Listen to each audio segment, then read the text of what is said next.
Talk Radio, you're in to all things music. Miles was a funny guy. He was. Everybody thinks he was so mean and so hard and so this and so that. I mean, if he gets mad at something, he'll get mad at it. But a lot of people are thinking Miles. He's like, whoa, he's so hard. How do you deal with him? How do you talk to him? He comes up with some crazy jokes. You're like, what? And laugh at you if you don't get it. Especially if you don't get it, he'll get on your case. Miles is great. Miles got big ears at the time.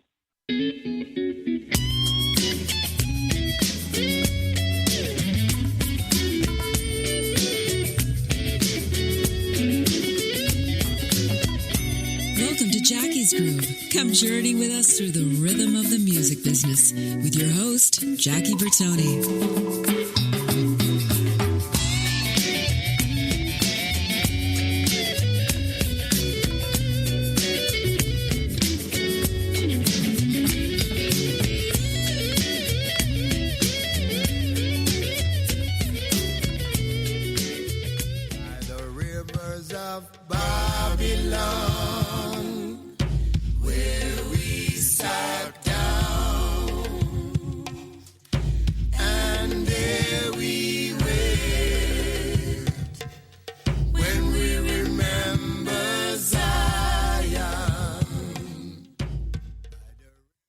Everybody, welcome to Jackie's Groove. This is Jackie Bertoni, brought to you by the Intertalk Radio Network, your ins to all thing music. Hey, guys, it's a beautiful, beautiful day after the 4th of July. Happy birthday, America. It is July the 5th, and we are proud and privileged to bring on to Jackie's Groove one of my longtime friends, fellow percussionist, fellow monkey in the industry, an amazing player with the likes of Stevie Wonder, Sting, Kenny Loggins, and Miles Davis with the Miles Davis Electric Band. We'll talk more about that in depth. So with that said, I want everybody to welcome my dear friend to Jackie's Groove. Please welcome with open ears and open arms, Mr. Munyungo Jackson. Munyungo, welcome, brother. Hey, thank you, Jackie. Man, it's a pleasure being here. Oh, man, it's the audience is excited to hear what's going on in the life of Munyungo, as I am too. I'm going to play the fact that I don't know what the hell's going on in your life, but you know I know what's going on. So with that said, man, let's talk about it, man. What is up in Munyungo's world? What are you doing currently that you want to talk about? Wow, so many things that I got going on here. And as we were talking, I was working on a play, a song for a play that my wife is directing about Harry Belafonte, and putting one of these tunes together.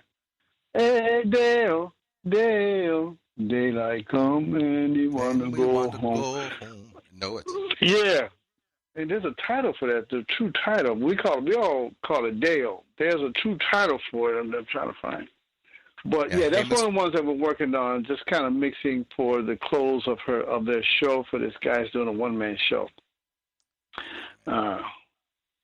And when is this coming up? Is it slated for a release date anytime soon that we need to know about? It's supposed to be in 2 weeks, and I got to get that information from her. I was doing some other things back here in my studio, and I just kind of stopped and put that together for her. I wanted to do that tune anyway. I want to do a style of that tune, like a cha-cha style to that tune. Nice. And but anyway, it's supposed to be in 2 weeks that she's putting it together for this guy. And I'll get that name and stuff before we end. It's called the Banana Boat Song. There we go. The Banana Boat Song, yes. It's nothing like having a great producer behind the show. Thank you, Paul. The check's in the mail, as they say. Munyungo, you know what I love about this situation, man? You and I, we've hung a lot over the years. We've played a lot over the years. We've had enjoyed. Last time I had a chance to enjoy chopping it up with you was back in August of last year. Actually, August 25th. At Center Staging for the LP Traffic Jam.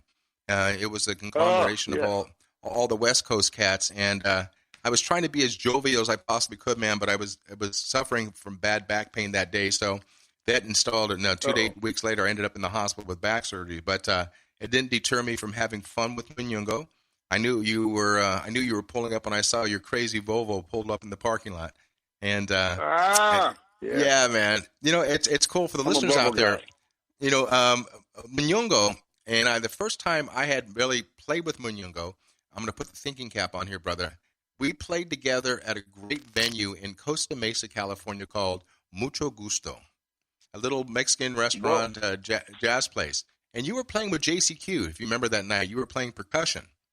And I think on drums was, I think Tiki was playing, or Johnny was playing on drums. But I had so much fun. And you were so kind to turn the timbales off the stage. And then I got the lesson of how to get your ass kicked by Munyungo. Munyungo, tell the listeners out there, man, how long have you been playing the skins? How long have you been in? And was congas and percussion, was that your main instrument growing up? My first instrument growing up, because I came from a musical family, right. was piano. I had two brothers older than me. One played, the oldest played clarinet, the other one played trumpet, because it's louder than clarinet. My second brother, he's a guy that is just like, he pushes. He's loud. He's an Aries, so he's very successful, funny guy. But he played trumpet, and then I played piano, and my two young sisters at the time took piano lessons. Then I had a third sister that came in, and she started playing flute. But piano was my thing. Not my thing. It was like I had to learn how to play. Of course. And I was like, oh, no. While my friends were looking in the window, wanted me to come out and play baseball. We used to play ball in the middle of the street back then, you know. But yeah, piano, I learned how to read, learned a lot of music, even though I wasn't a great piano player. But I got into, in junior high school, I started hearing percussion. Actually, my father was a radio DJ on what was KTYM back then. And he was a program director, so they used to send a lot of records to the house. And I was starting to listen to anything that had a conga drum in it. I was into this stuff, man. And so there was a guy named Harold Johnson who was in, we called it junior high school back then. I guess you guys call it middle school now. And he was a grade ahead of me. I mean, a semester ahead of me. And he grew up, and he played piano. He grew up in the church world. His father, he was a preacher, and he played piano in church, gospel piano. But he was into jazz too. And we had a talent show in junior high school where we would pantomime to records back then, and just make it look like we're singing and doing our little steps. And he did that. So he went to Washington High School down in South Central LA. And so when I got to Washington High School, my first year, which was the 10th grade, he was the 11th grade then. He had a jazz band together, and they did a talent show, and it was him. It was piano, bass, flute, drums, and two conga players. I went from looking at Harold Johnson playing piano to the two conga players. I said, man, that's what I want to do. And the two conga players were a guy named Billy Jackson and a guy named Louis Palomo. And I met them. I said, man, between that and hearing all these records that we would get back then, we had people like Willie Bobo and Mongo and Tito Puente, but there was a lot of Latin jazz on KTYM back then. I was like, hearing anything had a conga drum in it. That's what I wanted to do. And I met him. I said, man, I want to do that. I said, oh, yeah, come and hang out with us. But at that time, man, I was not that good, of course, beginning on congas. But I wanted to play something that I can accompany them with. And I found out there was a place called Marty's on the Hill way back then on La Brea and Overhill. Stocker, La Brea, and Overhill. And my father was the MC at the club since he had his radio show. And he said, he was telling me, and I was still in high school, he said, there's a guy named Mongo Santa Maria playing up here. You got to come see him, man. They're like, great. I said, yeah, okay. And I came up to the club, brought my girlfriend with me. We came around this partition, and when we walked in, they were playing this tune that Carmelo Garcia at the time, he was the drummer, came up to play timbales, and I forget what tune they played. It's some mambo, and he's playing a timbale solo. So as I walked in, I said, oh, man, that is so bad. It's like I'm bumping into people. They're trying to take us to our seats, and I'm bumping into people here. And so congas and timbales, I said, that's what I want to do. I want to play timbales. He was kicking it so hard. So anything that had a cowbell in it, anything, I would listen to records. Because at the time, there were nobody teaching that instrument. There was no schools learning hand percussion at the time. You can go to school and learn classical percussion and timpani, and I've done some things like that. But timbales, that's what I wanted to do. So that's when I first started. And then I went and bought a set of timbales for like $80 in an old music store somewhere on Manchester and 4th Avenue or something like that. And I said, so when I came home, brought them home, my parents were like, what is that? You know, because I had a little job then to save my little money, came home. And I used to play to records, all the Willie Bobo's records, and of course, T-Mambo was happening. And Tito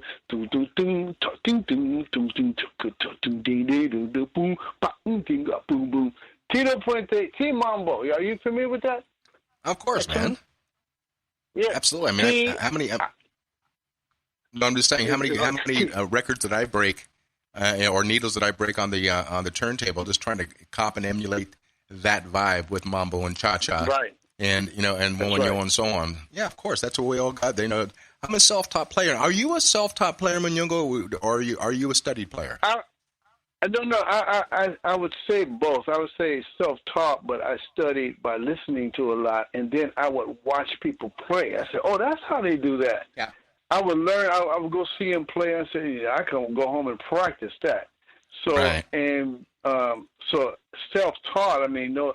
I remember the first cowbell I had when I bought my timbale was a tin glass that I had that I just put over this little rod that sticks up, and I can hear it, kiki-ko, kiki-ko, kiki-ko, you know, on the side of the glass, and then the mouth of the glass would be the ko.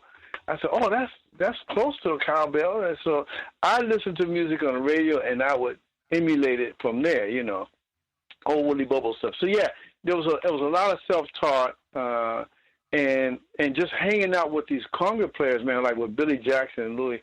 They would take me to the park on Sunday afternoon, and I'd bring my timbales. I'd just play straight time. And anytime I got off a straight time, they would look at me like they were ready to throw a rock at me. So that was a study also, because you could not get out of playing straight time while these guys soloed all over the place. Exactly. And at this time was before they started playing Roomba and stuff at the park. We would just go out and hang, and I got my timbales, you know. So between listening to different music on the radio and going to hang out with these guys, that was my lesson, and how to stay in the pocket. That was the first thing I learned. And the whole vibe is staying in your whole lane, man. That's the main thing itself, is not being a busy player. That's one thing you've always been hired for, myself been hired for, to play what you've been paid to do. You know, and with that said, you know, when you look back at all the situations, I do want to find out as we're going along here, you know, the classic situation. Do you remember your first gig? Well, you know, your first local gig, how much you got paid, and so on. But the question I want to ask you is, in the Jackson household, you growing up in a musical family, just out of curiosity, what was coming through the speakers at your house? If I was to walk in your house, what would I be hearing from mom and dad and you and your siblings? Wow. Back then, my father, he had a radio show, and his theme on the radio show was you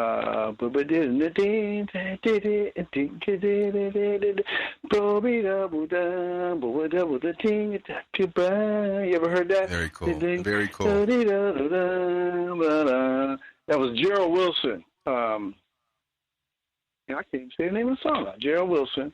But that was a theme song for my father's show. Gerald Wilson had a lot of stuff back then. Oh, very cool. So, yeah, so there's a lot of swinging happening in my house, even though we weren't really listening to a lot of music before my father got involved with radio. Not that I remember.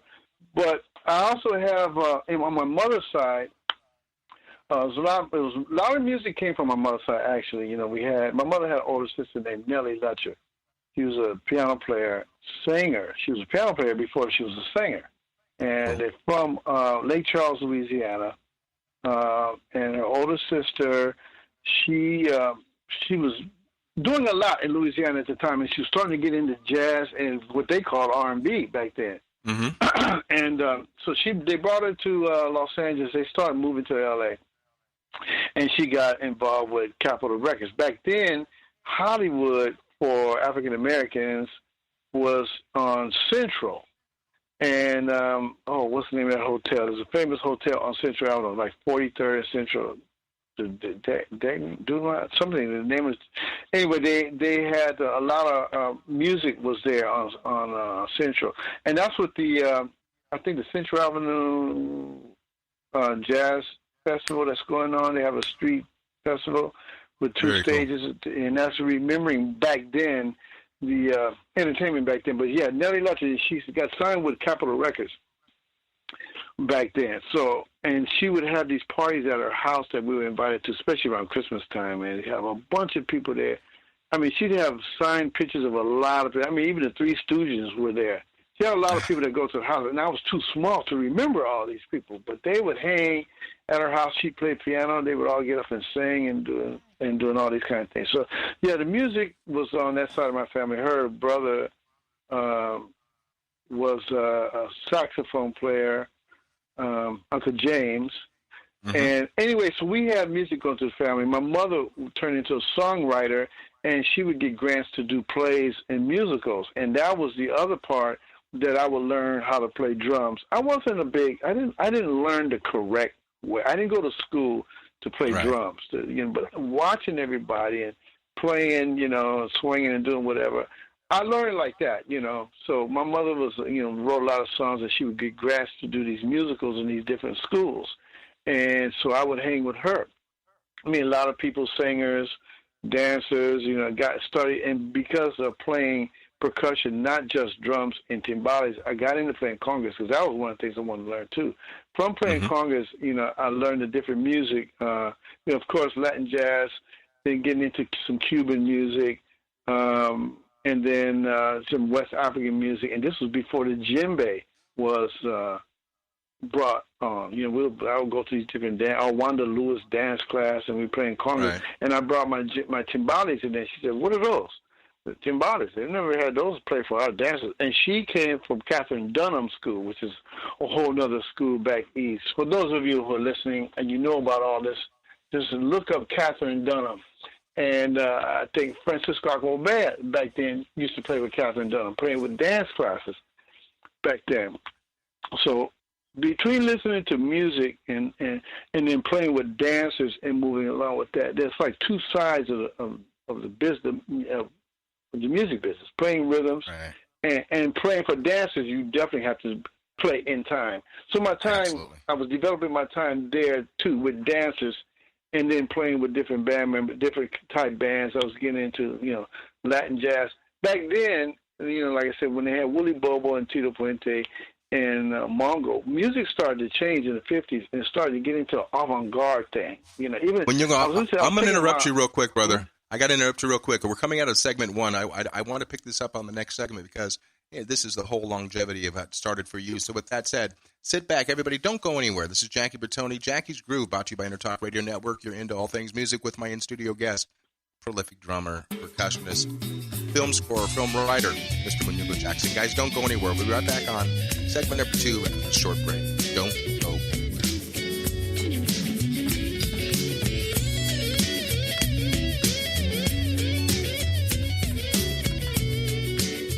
Are you serious about your music? Are you ready to run with the big dogs? The experts at Pitbull Audio have the gear to get you into the game. From leading manufacturers like Mesa Boogie, Fender, Pioneer, and American Audio. To sound your best, you need the best. Pitbull Audio can deliver in rehearsal, on stage, and into the big time. Dropping beats, shredding guitar, or making the crowd roar. Whatever you dream, Pitbull Audio can help make it happen. We are Pitbull Audio. We want you to play it loud. PitbullAudio.com. You know what's all around you every waking moment of your life? Marketing. You're choking on it. I'm Scott Robertson, and when it comes to strategic PR, branding, and marketing, I've seen it all. And actually, I'm still seeing it because bad marketing never sleeps. Join me each week on May the Best Brand Win, right here on Intertalk Radio, and learn how to make the marketing for your brand unforgettable. Hi, I'm Tim Dolbear, the host of Sound Experience on Intertalk Radio. Each week, I talk with top professional audio engineers, producers, musicians, and the manufacturers that make the tools that we use in the studio each and every day. From capturing the perfect take to mastering your final release, and the tools and how the pros use them, we are going to dive deep into their process and learn from their experience. I look forward to you joining us each week on Sound Experience with me, your host, Tim Dolbear. Make this your vinyl night.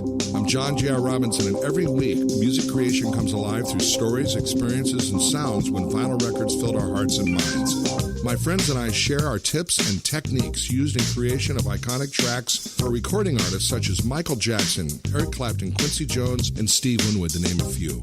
Vinyl has emerged hot, and the soul of vinyl defines art and passion which burns deepest at night. Tune in every Wednesday at 2 p.m. Pacific Standard Time on EnterTalkRadio.com. Hey, it's Carney Wilson, and you're listening to Jackie's Groove with Jackie Bertone.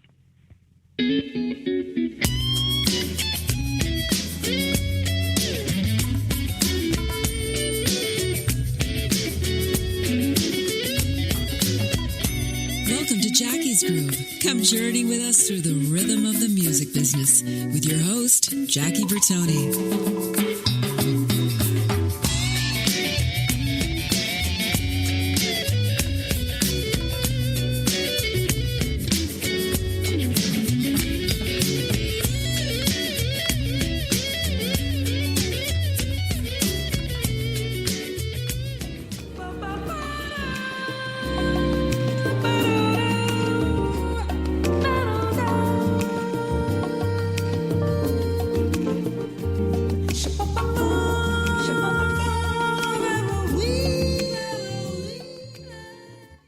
Everybody, welcome back to the second segment of Jackie's Groove. This is Jackie Bertone. Guys, proud and privileged today to welcome my good friend, my good brother, my fellow percussionist on air today, Mr. Munyungo Jackson. Before we go forward here, I want to tell everybody, if you can't listen to Jackie's Groove live in the plethora of other shows on Nerd Talk Radio, go to Google Play and go to iTunes and download our easy-to-use and easy-to-navigate application, 2 words. First one being Intertalk, second one being Radio. Download this great application. It's free, by the way, and take us on the road with you, and it's called streaming, baby. So take us to where you're driving, if you're flying, whatever it may be, take us on the road with you. So with that said, back with Munyungo. Brother boy, welcome back to segment number 2. You know, we talked offline, I should say, and we have a lot of questions from the listeners out there, and I'm just going to jump forward. We'll get back to to your roots and such, but moving forward here for your current project, I should say, live project with the Miles Davis Electric Band. The listeners want to know worldwide, and I want to know also, too, because I know how fans can be down the Trump itself, and especially carrying on the legacy with Miles Davis.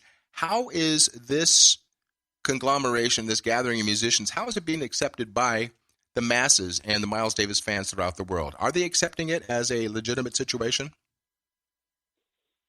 I would say so, yes, and more. A lot of people still want to hear some old Miles stuff, and you know, Miles has different times in his life where he's had different kind of music. This is when Vince brought Miles back into playing in the 80s, 70s, when it got into more electric stuff, you know, because Miles, I think at the time, you know, he's done so many different kind of music. He just wanted to kick back and do something else, and he was doing some things that we are not happy with, but he was still Miles. He just wanted to do something. He accomplished so much at the time, and Vince kind of got with him. Vince's nephew kind of got with him and wanted to show him some more things, you know, just saying Vince was excited about certain things, and Miles just would get excited again. So he put a band back together and had Vince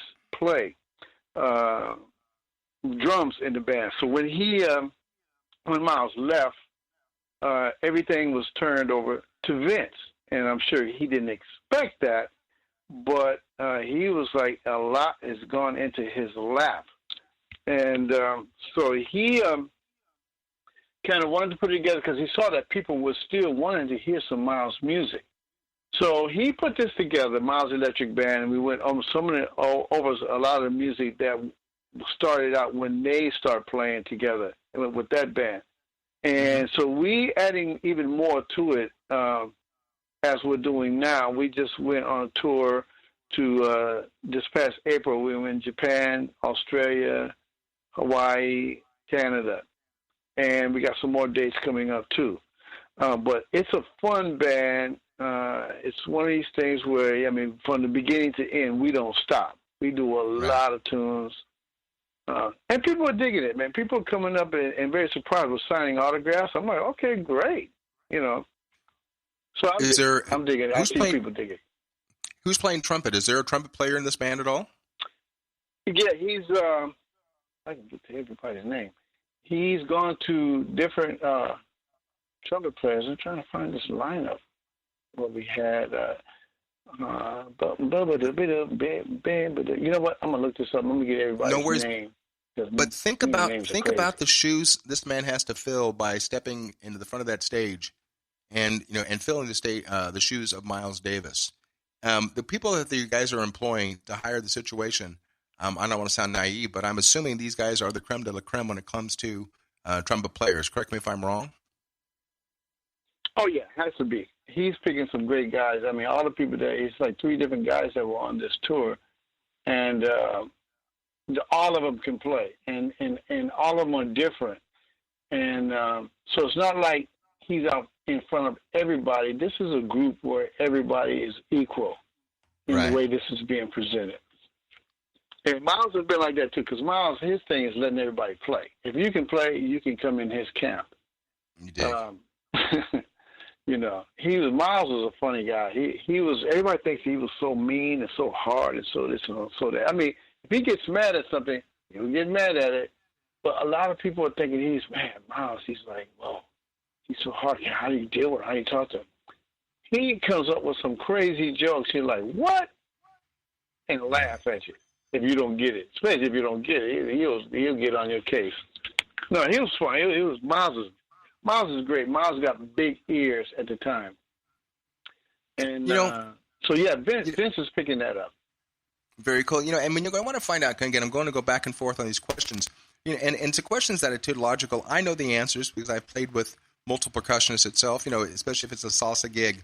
But when you're playing, let's step back years. Let's go back to Outside from the Redwoods, one of my favorite shows that you did live with Kenny Loggins. And there was so many amazing players, you know, the Chris Rodriguez on guitars, you know, Kevin Ricard on percussion, Alvino Bennett on drums, and so on. With that said, I want to ask this question. It's going to be kind of a twofold question.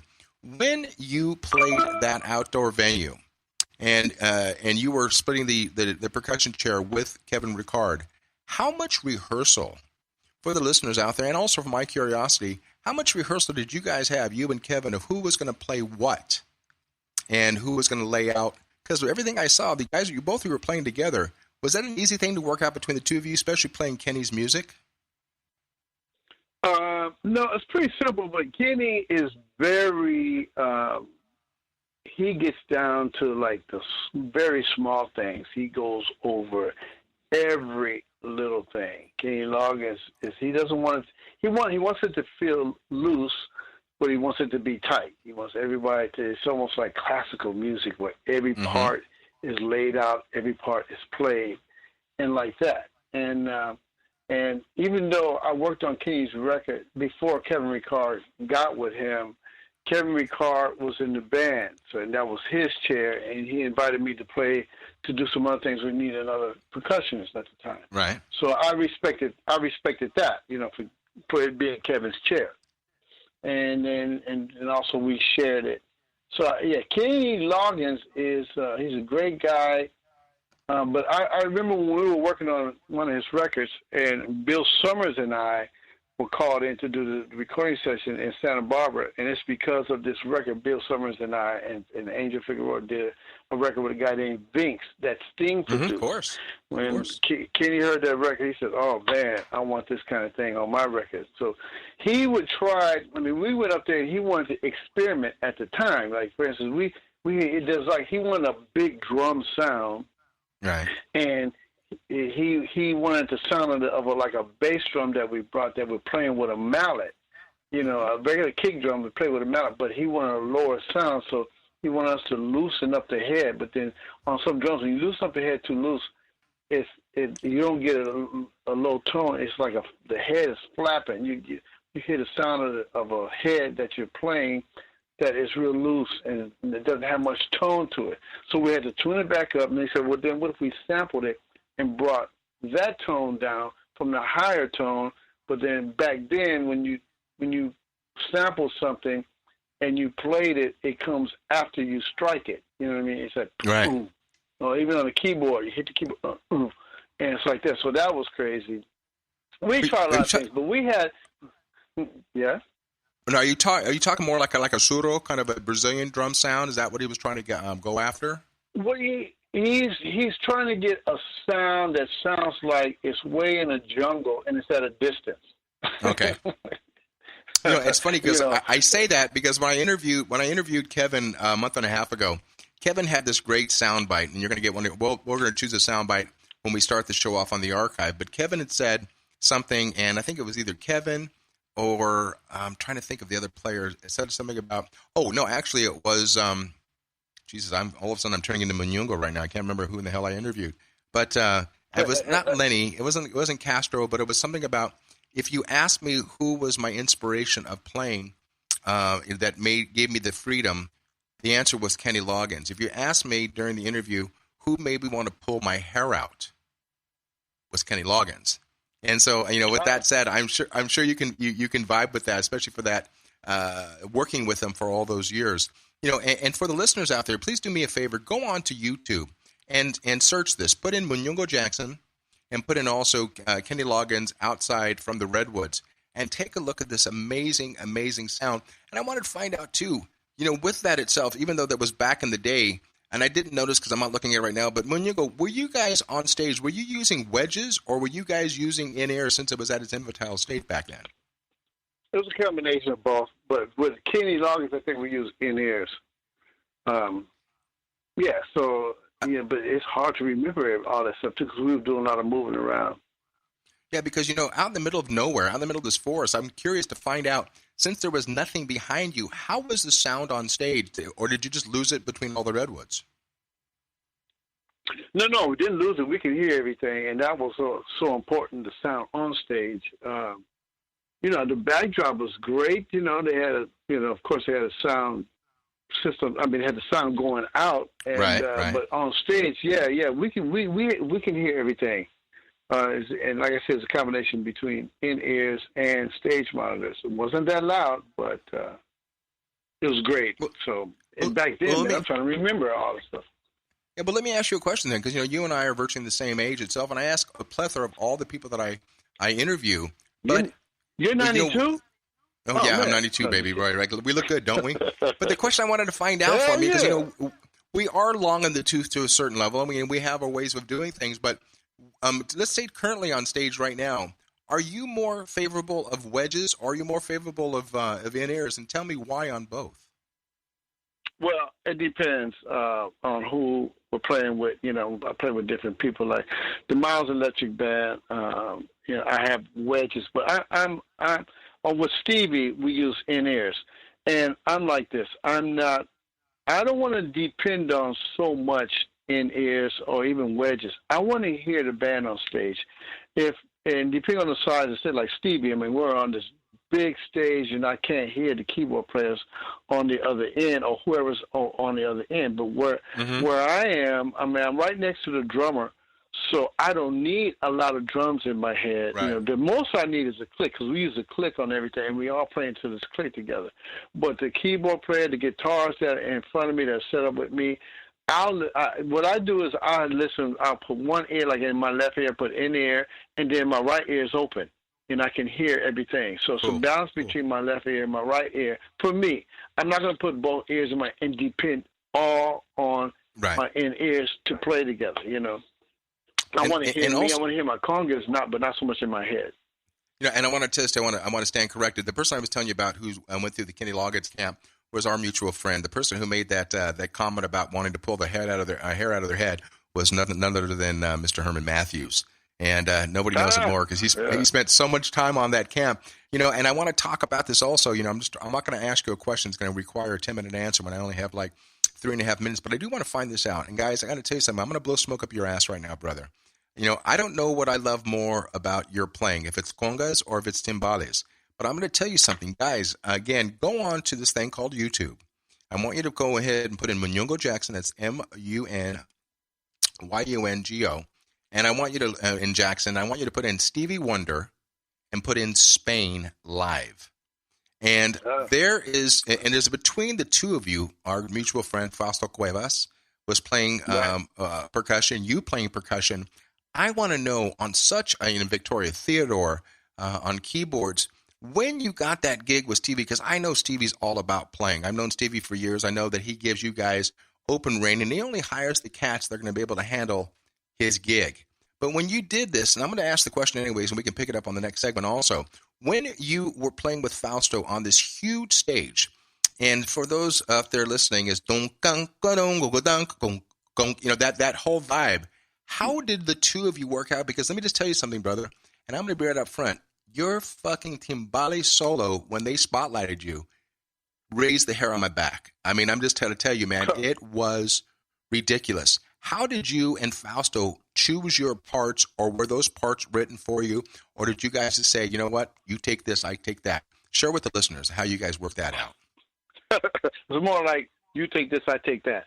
But the thing is, when Fausto, I've been on that gig for like 25 years. Fausto's been on it, like, I guess, 7, 8, 9 years, whatever. Anyway, so when Fausto got on the gig, Stevie, when they were auditioning Fausto, Stevie asked me, which one do you like? I said, Fausto, because Fausto can play hip-hop. A lot of that cats can't play that.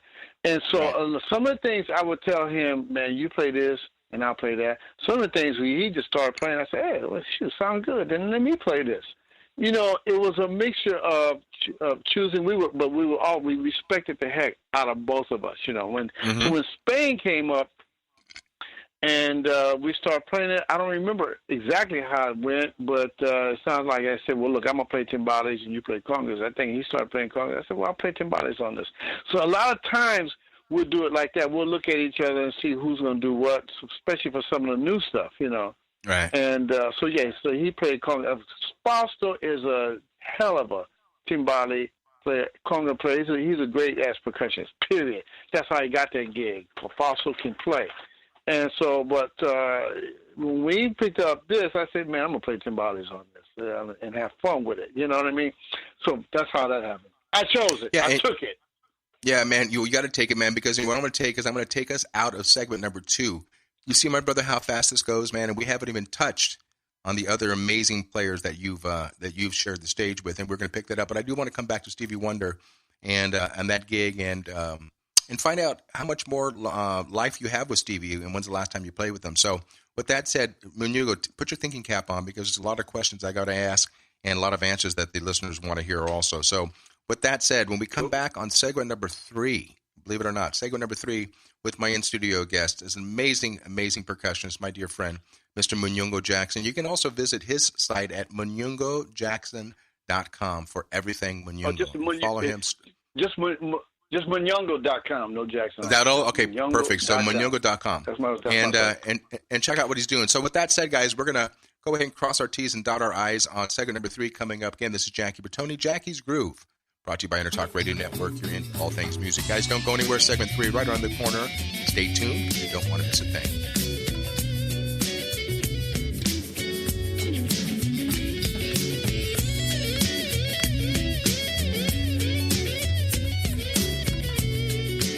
Hi, this is Tim Dolbear, host of Sound Experience here on Intertalk Radio. And Source Connect by Source Element is the essential tool that we use to link between my studio in Austin, Texas, and the WS radio station in San Diego. Now, with Source Connect, not only can we communicate in real time and with HD audio, but it's synced up and is of a high enough quality that I can use it for real-time ADR work, remote recording, and overdubbing, and it even allows me to remotely control a DAW. Source Connect by Source Element. Affordable, high-quality audio and video connection over the internet for all of your production needs. You know what's all around you every waking moment of your life?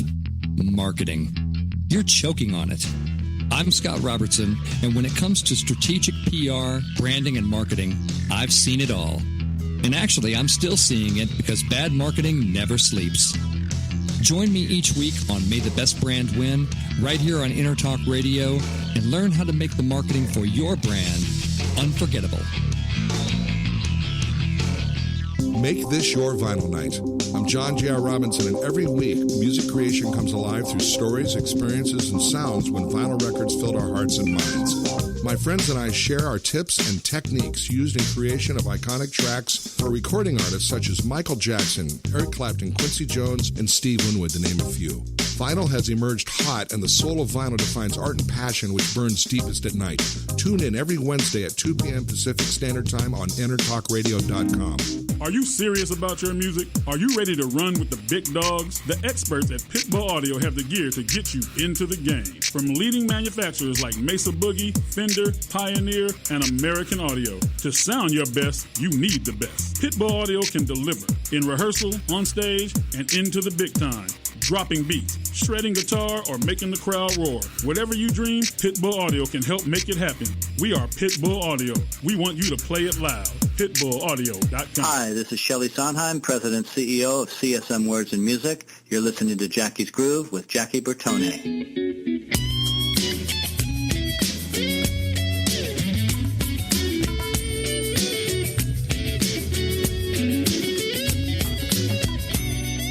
Jackie's Groove. Come journey with us through the rhythm of the music business with your host, Jackie Bertone.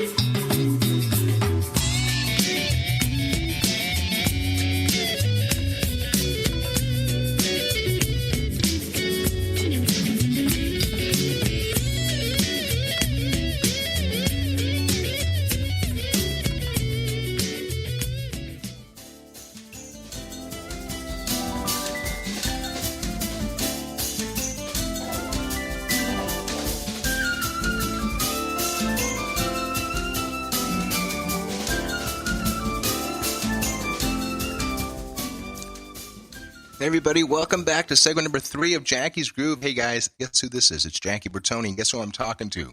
Mr. Munyungo Jackson. That song we just came off the top of the set was from the hands and the musical prowessness of my in-studio guest, Munyungo. Talk to me about that song. Tell the listeners what we were just listening to.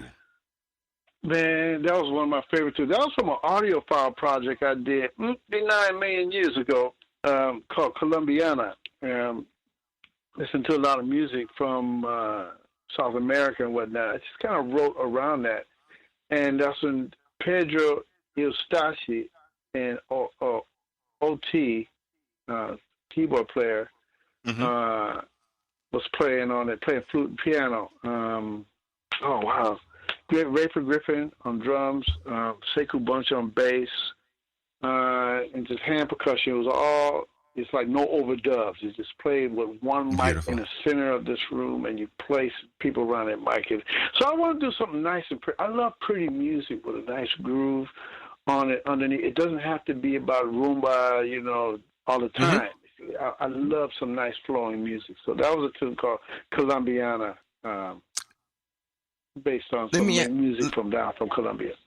Let me talk to you about one thing. I'm going to go back to Stevie Wonder, which we talked about. I know Stevie over the years from all the work he's done with the reggae group that I've worked with over the years called Third World. Now that we found love, try love, you're right, and so on. And I know Stevie as a person, as a beautiful man itself, and as a man who doesn't have an ego. The man can walk on stages at NAMM and just show up and start playing, and that's a lost art. The man doesn't feel like he has to be sequestered into a corner and have his security guards all around him. And so with that said, share with the listeners, kind of enlighten us, put us in your shoes for a second. Was Stevie Wonder, of all the years you've toured with this man, how much of a road dog was this man? Did he hang out with the band? Was he one of the boys? Did he enjoy chopping it up with you guys itself, or did he have his own little world that his people, quote unquote, kept him involved in? It's about a little bit of both, because he's so busy with so many people coming at him, where it's like it gets crazy. But Stevie, I mean, we'll do a show. The show will be like 3 hours, and then you got people waiting on him after the show, and about two or three different rooms, because there's different people that come to see him that he visits with, and the people want to take pictures with him and that kind of thing. And these are the people that go to his. There are people that go to his dressing room, and he deals with that. Then he has another room for some more VIP people. He deals with that. And then there's room for, and we can go into any of these rooms, but we don't. We respect that to let him have his space. And then there's room where he comes and meets our guests and takes pictures with our guests and whatnot, and hang out and tell a few jokes. And he's getting tired by now, telling people he's tired. And then it goes all the way to the end where he's by himself. I mean, not by himself, but he's with just a few people that surround him, and he'll still hang and joke and act crazy and whatever. And he's just like anybody else. He's different all the time, but the main thing is he's down to earth. He's cool. I mean, one time we went and did something for Hillary Clinton, and we went to a store. I think we went to D.C., Philly, somewhere, and he wanted to stop at Whole Foods to pick up something. So we're walking, me, him, and the security guy are walking him around the store, and people are like looking, is that Stevie? And we're talking and walking, and people want to come on. They're afraid to ask, can they take a picture? A couple people, yeah, they'll take it. Can we take a picture, please? He will stop and take pictures with them in the store. So, no, Stevie is a down-to-earth guy. He's totally cool with everybody, and he knows that a lot of people want to come and get energy from him, and he handles it how he handles it, and we let it go at that. He's real cool with that stuff. He only goes so far, and that's it. But he always leaves a positive impression on everybody that he comes in contact with. That's just how he is. And I thank you for that because, I try not to ask the same questions with all, my brothers and sisters that I'm interviewing, but the people want to know, the listeners want to know worldwide also, these questions about how it's like to work and hang with a legend. And again, too, like my mama said, we all poop and we all put our pant legs on one at a time, so we really are no different in that situation. And again, as I always reiterate, too, what we do, what Munyungo and I do on the road is nothing glamorous about it. I mean, it's a lot of hanging out, it's a lot of waiting, and the glamour doesn't come until the lights go on. And then we do our thing, and then we walk off. But, with that said, Munyungo walks onto stage with Stevie after all these years, and I want you to kind of draw a picture if you would. You look down, and I don't know where it's attached, wherever the road crew put your thing called a set list. And for those who don't know what a set list is, it's basically our Bible of what's going to be played. And on that set list, we'll have the songs, and the titles aren't always written out. They'll just be like a one or two words, and we know as the players what we're going to be playing. And if there's going to be situation where Stevie's talking, it'll be put either down as spiel and so on and so forth. So with that said, Munyungo looks down at this list, and you're looking at this complete list. I don't care if it's a 2-hour show, 2.5-hour show.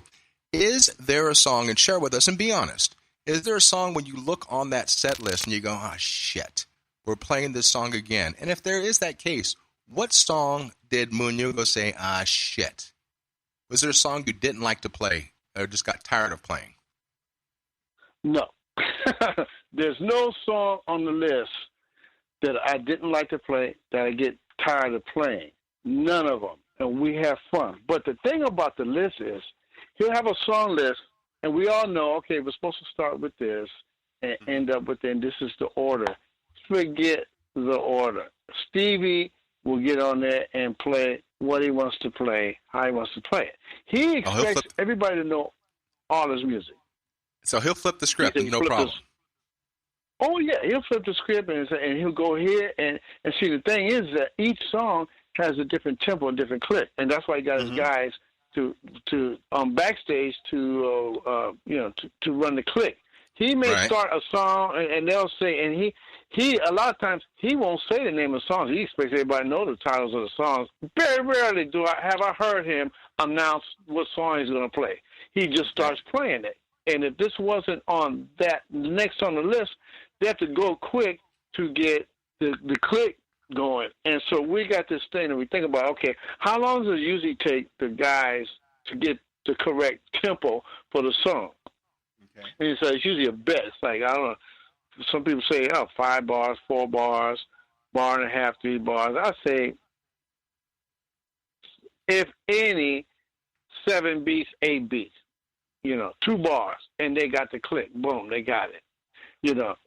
And so yeah, that's the way it is with him, with Stevie. So as far as a song that I don't want to play, I don't know, because the vibe of the people, the audience is like so there. We just like to give them what they want, you know. And so I can't think of a song that I'm like, oh man, I'm gonna play this song. I'm leaving. I'm gonna go backstage. I'm gonna find a sub for this song. I never think like that. Just kidding. I wouldn't do that anyway. Well, let's go to the other side of the coin. What song on that set list did you look that you went, I cannot wait to play? Or basically, what song was it that really spotlighted Munyungo? Was there a song that you took that you made it your own that you were featured on? What song was that? So the song that, you know, I mean, I like all the music. Do I do? Yeah. But he's not featuring me, but just the patterns that we play with that. Right. Tuesday features me and Fausto on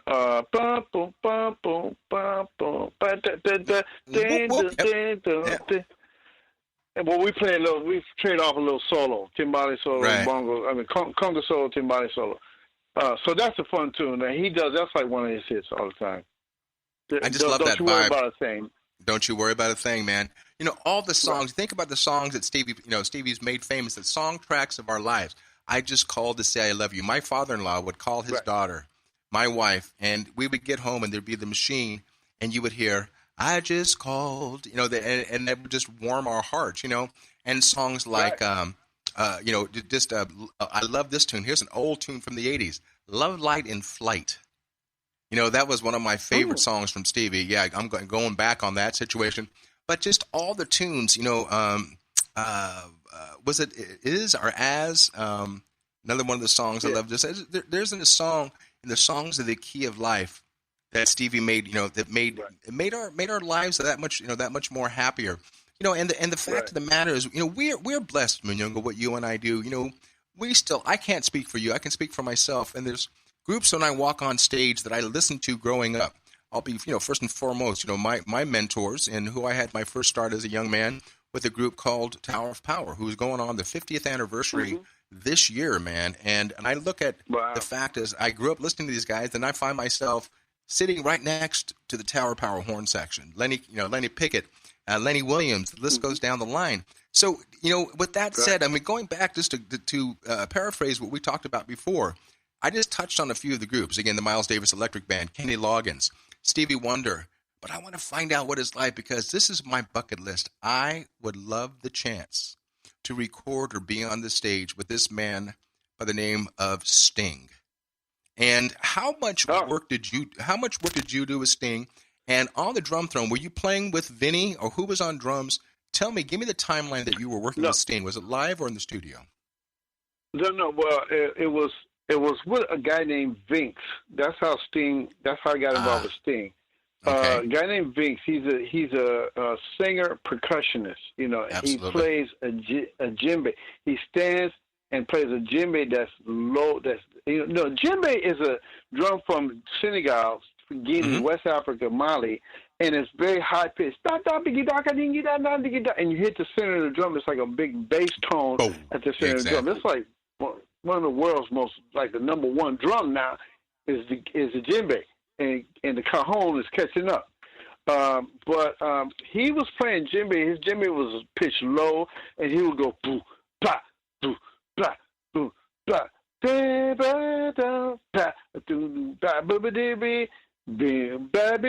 He writes songs. He writes some beautiful melodic songs that he would stand and play a drum on. And Sting saw that, saying, "Wow!"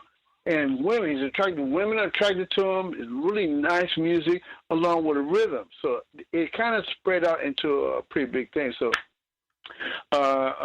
with the rhythm and no chordal instruments, no melodic instruments, just drums. Right. So he put a thing together. He wanted to produce a record on Binks. So myself, Bill Summers, Angel Figueroa, the singer, I can't remember the name of the singer, but we arranged all this music, all these instruments. We would tune the instruments, percussion instruments, melodically to work with his music, and we played like berimbau, congas on different things, mirambula. Mirambula is like a bass kalimba. We're using that on something. We use a variety of a lot of instruments, and Sting was there, checking out the whole thing, how we were doing it. Sting let us play. He let us do what we did. And his thing was to come and mix the record and do the finals, go over the vocals with him, do whatever. He just topped it off, And then so the record came out. So the next thing we did, we performed at the Munyungo Jazz Festival in Switzerland. Mm-hmm. The year before I did that, I played with Miles at the Munyungo Jazz Festival. And that was like a big thing. And so Miles was, I'm not going to say going toward the end of his career, but he was honored a lot. Mm-hmm. So I left Miles that year. We did that festival, and then Miles started to cut down the band, so I'm not there anymore. So that's when I met Vince. And so I came back. So they're in Montreux, Switzerland, at the Jazz Festival. They were going to have Miles. They're featuring Miles along with these other players, like an all-star jazz band that they're doing old Miles music. Because Miles didn't do, Miles wouldn't redo none of his old music. Miles liked to always do something new. So this time they're doing a lot of his older music on a different stage. They're honoring Miles at the Montreux Jazz Festival. This is when they hired Vince to come. And Vince wasn't that big a name until Sting got involved with it. Sting, right. Now Sting is Vince and Sting, and so we did the gig with Sting, but it was Vince's gig. It was all percussion except for bass, and bass was what he played some of the things with that he co-wrote with Vince, and then we left there to work on Sting's record. In the city of Pizza. We went to the studio there and we put percussion on Sting's record. So that's how we worked together. And it was crazy. It was fun. It was nuts. So it wasn't like with Sting's band, but it was Sting playing with the Vince band. And a lot of jokes were going on, a lot of things. Sting was so cool. He was so crazy. It was fun. It was like a short, fun thing. So, but hey, I put down Sting because we hung out with him. Man, you earned your right. You earned your stripes as you go along there. And with that said, in this last minute and 35 seconds of the first hour, was Sting an intimidating soul, or was he just a brother, or were you intimidated to be around his greatness? No, I never got that from him. Sting is Sting. Sting does what he does. And my thing is, I give space to whoever you are. I give you your space. I'll take my space. But I respect him, so, and we were there doing his record. We worked on his record. The next time we played with Sting was when Sting came on and did the tribute to Billboard magazine at Madison Square Garden. Right. So now, in Madison Square Garden, you had different acts that's coming up with one band. And they had Stevie's band. And Sting played with us. B.B. King played with us. Few other big name people played with us, and Sting felt like even he mentioned that he was a bit afraid to play with Stevie. I mean, Stevie is Stevie, and he was a little nervous to play with Stevie. It was like, man, are you kidding? For who you are, he gave total respect to Stevie. He loved Stevie, and he just wanted to be as best as he can to play with Stevie, and that's Sting. So, I'm going to give you some total respect right now and try not to interrupt you, but here we go, guys. We're out of the first hour of a 2-hour interview with this amazing guy. Stories abounding and even more to come around on segment number 4. So you guys don't go anywhere. I'm talking to Munyungo Jackson, guys, and you're not enjoying this. That fast? Are you kidding? Trust me when we talk about this. So, guys, don't go anywhere. Jackie Bertoni, Jackie's Groove Intertalk Radio with Munyungo Jackson. Segment 4 coming around the corner. Don't go anywhere. Stay tuned. This is Jackie Bertoni from Jackie's Groove. Come join me weekly on my journey through the music business as I take you behind the velvet rope, interviewing industry notables such as Al Di Meola, Michael McDonald, and Al Jarreau, to name but a few. Listen to their stories on being in the studios recording #1 hits and onto the stages throughout the globe. Allow me to be your music historian. You can hear me live every Monday at 2 p.m. and every Wednesday at 12 noon Pacific Standard Time or 24/7 on jackiesgroove.com. Ready to get your groove on? Hi, this is Tim Dolbear from Eclectica Studios. I'm a full-time mixing and recording engineer. I work with Grammy winners, labels, and indie artists, using state-of-the-art digital mixing and restoration tools and the very best in analog gear. Really, though, it's my ability to bring tracks to life and fulfill your vision for your music. This has made me sought after by producers and artists worldwide. So spend your time working on music and not chasing a mix down a rabbit hole. Go to timdolbear.com and check out our free one-song mix offer. You know what's all around you every waking moment of your life? Marketing. You're choking on it. I'm Scott Robertson, and when it comes to strategic PR, branding, and marketing, I've seen it all. And actually, I'm still seeing it because bad marketing never sleeps. Join me each week on May the Best Brand Win, right here on Intertalk Radio, and learn how to make the marketing for your brand unforgettable. Are you serious about your music? Are you ready to run with the big dogs? The experts at Pitbull Audio have the gear to get you into the game. From leading manufacturers like Mesa Boogie, Fender, Pioneer, and American Audio. To sound your best, you need the best. Pitbull Audio can deliver in rehearsal, on stage, and into the big time. Dropping beats, shredding guitar, or making the crowd roar. Whatever you dream, Pitbull Audio can help make it happen. We are Pitbull Audio. We want you to play it loud. PitbullAudio.com. Hi, this is Al Di Meola, and you're listening to Jackie's Groove with Jackie Bertoni.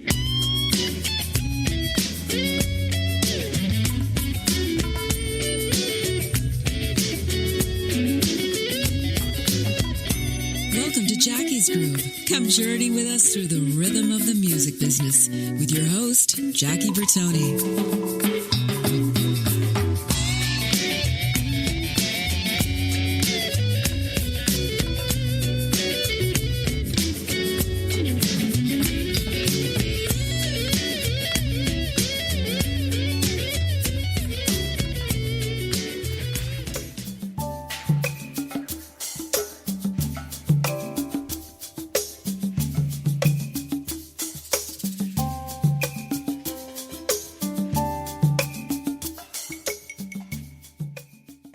Welcome back to the world of percussion. Hey, Jackie Bertoni, Jackie's Groove, Intertalk Radio Network, Munyungo Jackson.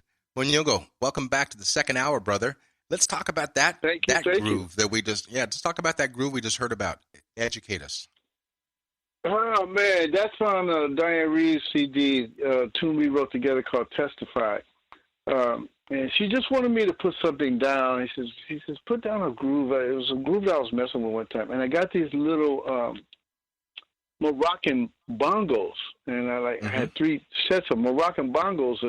They're clay drums, and they're roped with skin. Well, the skin is pulled down on the drums. And they're just high. You play with your fingers and whatnot. That, some shakers, some different things just to make it groove. And we did it at George Duke's studio when he was alive, bless his heart. God bless his heart. Yeah, she felt it good. She just felt good with this rhythm, and she came up with lyrics on the spot to do this. Not nothing that she wrote ahead of time. It came out great. So I'm looking at CDs.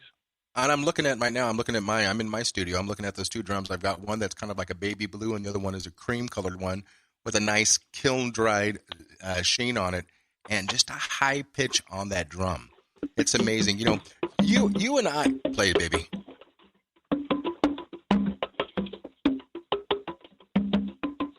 Yeah, they're on a shelf. I'm trying to reach in on my shelf. Yeah, mine also. Moroccan bongos. I love them.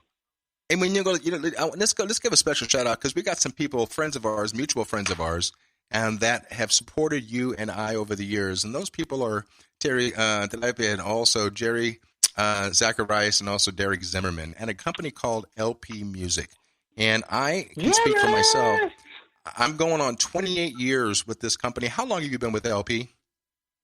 Oh, man. You know what? I should know better than that, but it's been quite a while. It's probably around the same time, around the 80s, 90s, something like that. I think, let me help you out here, old man. Let me help you out here, old man. You're going on right now. You're going on 31 years with them because I only know that because we worked it out when we had that beautiful time. When you and I was able to host a bunch of percussionists, Ronnie Powell, we said Felipe Fraga, Joey De Leon, who else was there? Ricky, why am I drawing a blank on his last name? We were all there hanging out at DW, and I got to tell you, man, it's kind of bittersweet because LP Music Group, along with the founder Martin Cohen, or Maricon as we call him, they closed last year. Right. They closed last year the factory, or strike that, not the factory, but the warehouse in Garfield, New Jersey, after 50 years, where a lot of these great inspirational and these great instruments that were developed there. And then when we went to DW in Oxnard, California, that's drum workshop, along with John Good and also Don Lombardi, when you walk into this massive facility and you see everything DW, you understand where you're at, but when you see all of a sudden the LP logo all through the rafters, kind of a melancholy thing for me, man. I mean, melancholy things for a lot of people. I mean, in NAMM last year, on our NAMM badges, it didn't say LP Garfield, New Jersey. It said Drum Workshop, Oxnard, California. Wow. And it was just I don't like change, but change is a good thing all the way around. With that said, I'm not going to put you on the spot, brother, because we're with these company for a reason. But are you happy with where LP is today? Are you secure with their drums and all their hand percussion? Are there things that you want to see changed? Are you happy that Don and John Good are keeping the name alive? I'm happy that they're keeping the name alive. That's number one. The instruments are still some of the greatest instruments, and they're available all over the world. Because looking at reality, as we travel, those of us who travel, we still have to deal with backline. Backline are companies that rent out instruments, and depending on who the promoters are, they arrange to have us so that we have the instruments that we need, the quality instruments that we need on the gig, whatever gig we do, wherever it is, because we can't take it all with us. With Stevie, we take a lot of things. With the Miles Electric Band, backline. And the thing that I found so consistent was LP gear, all of LP gear, and wherever it is. And sometimes through these rental companies, they're the ones that use the most because they sound the best. And then they start getting scratches on them, looking all funny and whatnot. Right. But they still sound good. So some of the other companies that, No, I'm just saying you talk about that.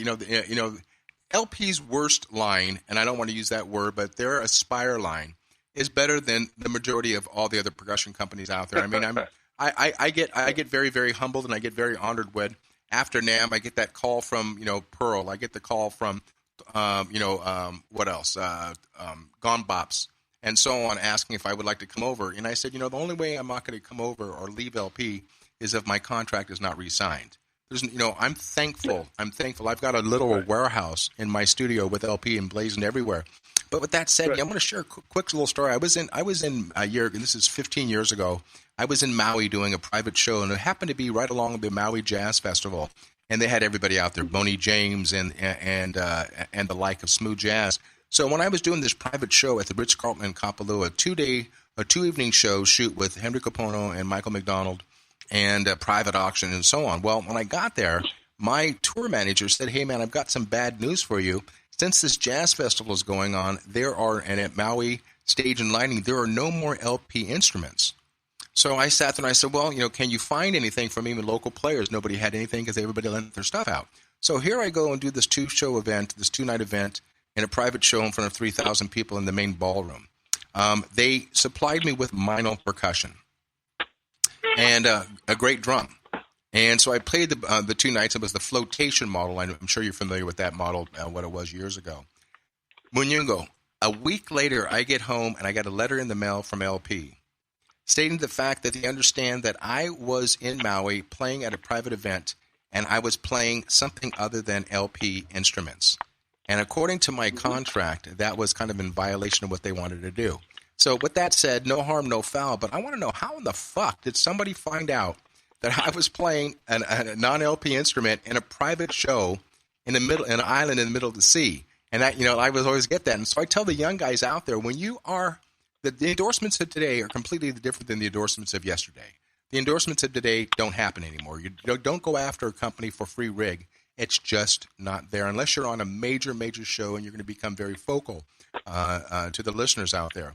So with that said, again, going back to this kind of closing synopsis, thank you for LP for taking care of Munyungo all these years. Thank you for taking care of me, Fausto, and 99% of the percussionists I've interviewed on Jackie's Groove and will interview. So with that said, and currently with LP, what are you playing in the way of drums live on stage? What is your favorite? What's your flavor?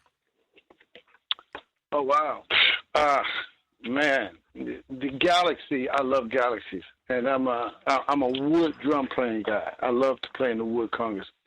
The fiberglass is great. They're loud, but I love the warmness of the wood drums. And so Galaxy, and there's another one, the Tito Puente timbales, and there's a lot of new things that are coming out. But my main ones are, I love Galaxies. The heaviest conga ever made. That conga, I feel sorry for our techs, man. That's one of the heaviest congas that I've ever felt in my life. And that beautiful multi-glittery kind of effect with the gold hardware on there. So guys, search that also. And so we can go on that. So you got the congas itself. Now, when you're recording, or what are you recording with? I still like Valsies. The Valsies were the drums I was playing before I even heard about LP. And Valsies, and they're still great. And I also use Juniors. I have a set of Juniors that I bought brand new back in the early 70s when I was with a group called the Supremes. I don't know if you ever heard of them. I never heard of those guys. I remember we were in D.C. playing, and I jump on a train, go to Manny's Music.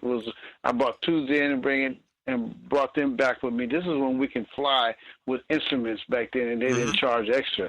And then next time, I think about a few months later, I went back and got a quinto and another conga. First thing I bought was a conga and a tuba, and then a quinto and a conga. So I have those 4 drums still in my house. They don't leave my house. So some of those I record with, and I have some other Galaxies that I record with. So whatever I have things in my studio that timbales. My second set of timbales when I first bought some Needies or Rogers timbales. They sound great. And I record with my LP timbales too. LP is good too, but some of my old stuff, they stay in my house and they don't leave. So I still have a set of Rogers timbales. Those are timbales I first saw Carmelo Garcia play with. Crazy. And think about it for a second. Do you remember Fat Congas? Oh, yeah.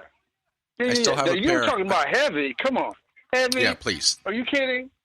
and probably one of the, something like that? Yeah, exactly. In fact, one of the lightest drums out right now is the Richie Gajete Garcia model. Those are like feathers as opposed to what we're currently playing. So with that said, I can talk about LP all day long and their line, and I can look around my studio and just smile at everything that I've got. Again, guys, I'm sorry I'm biased, but it's the best percussion corporation in the world. And like they've always said over the years, Munyungo, what the best players play. And I'm part of that, man, and I'm very, very proud of that. Yeah. So going on with that, and also, too, you're currently with Vic Firth, if I'm not mistaken. Oh, yes.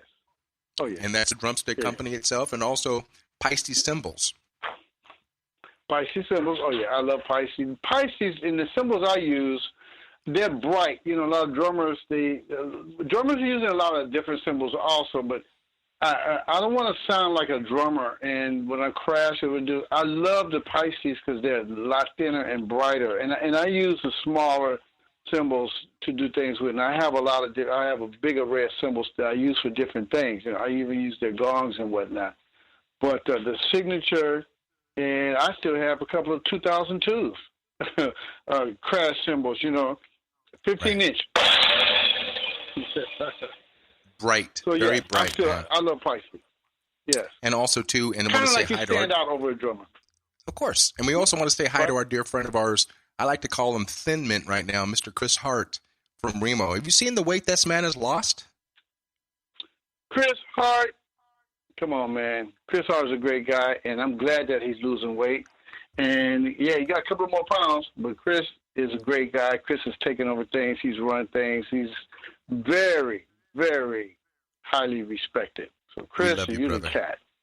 That's it. Hey, now let's jump back on the situation. I'm going to put you on the spot, brother, and I can do this because it's my show. But let me ask you a question. Out of all the plethora of drummers that you've played worldwide with over these umpteen years, it's not an unfair question, but is there a favorite drummer of Munyungo that you love to play with? Wow. And why? Wow, that's a hard one. That is a hard one because there's so many bad cats. It's ridiculous. Right now, with my band, we're playing at the world stage this Friday, and the drummer I'm using is Zambrano from Venezuela. Great guy, great drummer. He can hear a lot of things, open things, musically. Mm-hmm. He can go in a lot of different directions, and that's what I like. It's not just Latin jazz or salsa or whatever. We can go to these different things because I write a lot of music that can go to these different places, and he's open and can do that. So we're going to be there this Friday at the world stage with Zambrano. Rayford Griffin is one of my best friends, and, I mean, he has his own style of doing things. He's one of the guys. He's great. Jerry Brown. He was with Stevie together. When I first got with Stevie, Jerry Brown was there. Jerry Brown is a simple playing guy, but he plays in the pocket. He plays what's necessary, not what's extra and whatnot. You know what I mean? I love Jerry Brown. And Ndugu, he's another drummer. Ndugu's a hard-hitting guy. He's got good ears too. There's so many drummers. Vince Wilburn is a pocket guy in the Miles Electric band. It's been fun playing with him. Now he's right there. He doesn't have to play a bunch of fills either. He plays what's necessary for the music. What happens is now, and I'll be quick about it. What happens is a lot of drummers, depending on what school they go to, and what they do, how they play, what they learn. Most drummers play a fill, and I tell a lot of people that they play a fill every 4 bars. Or a bar. They play a feel. And depending on what kind of music it is, if you're a percussionist, my thing is do not come and play the same feel at the same time at the end of an 8-bar phrase or 4-bar phrase that a drummer is going to do. A percussionist should think like a drummer has 2 extra hands. A drummer is not going to get in the way of himself if he has 2 extra hands coming out. And that's the way, to me, that's what I think about playing a drummer. I'm going to get out of his way. But depending on the music, if he plays a feel, I may answer his feel, but something that hits with the music. It's like a conversation that we're having. There should not be an argument. There should not be, I'm talking better than you.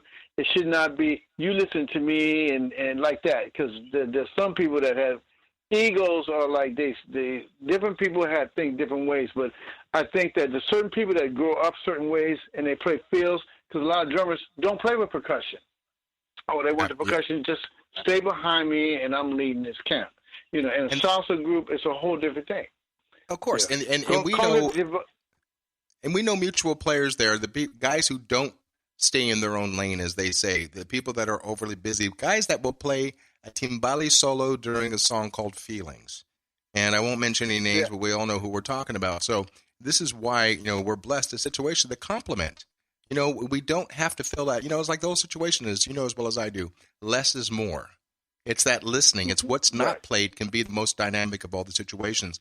And what's not being played, my brother, is segment number 4 coming out, guys, going into segment number 5, the one after that itself. So we're going to be talking in the next segment a little bit more about family, a little bit more about playing, and then the last segment's all about how to stalk this man called Munyungo Jackson. So, guys, with that said, this is Jackie Bertoni, Jackie's Groove with Munyungo Jackson, brought to you by the Intertalk Radio Network. You guys don't go anywhere. We'll be right back for the short message coming out of 4 into 5, again with Mr. Daryl Munyungo Jackson. Stay tuned.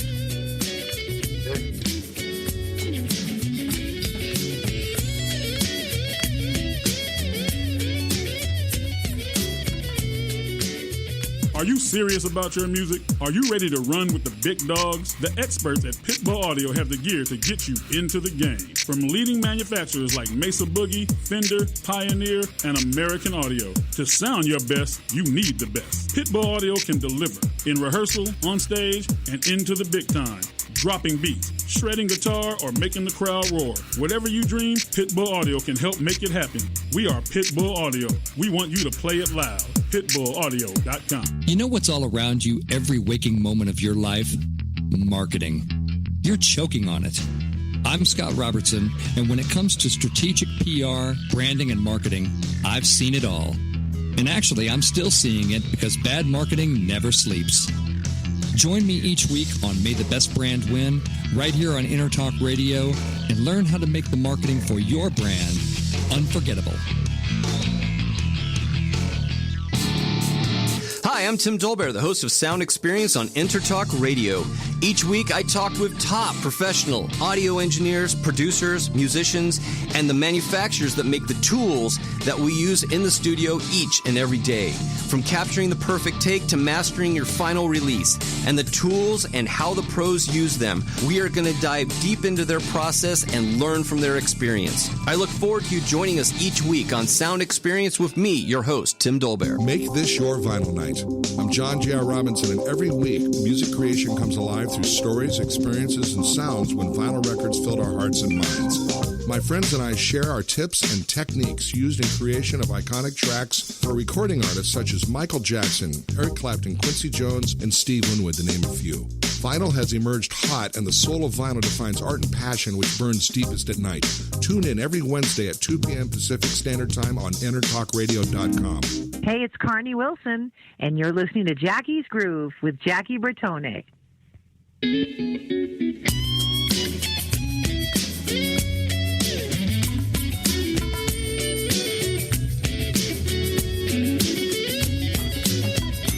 Welcome to Jackie's Groove. Come journey with us through the rhythm of the music business with your host, Jackie Bertone.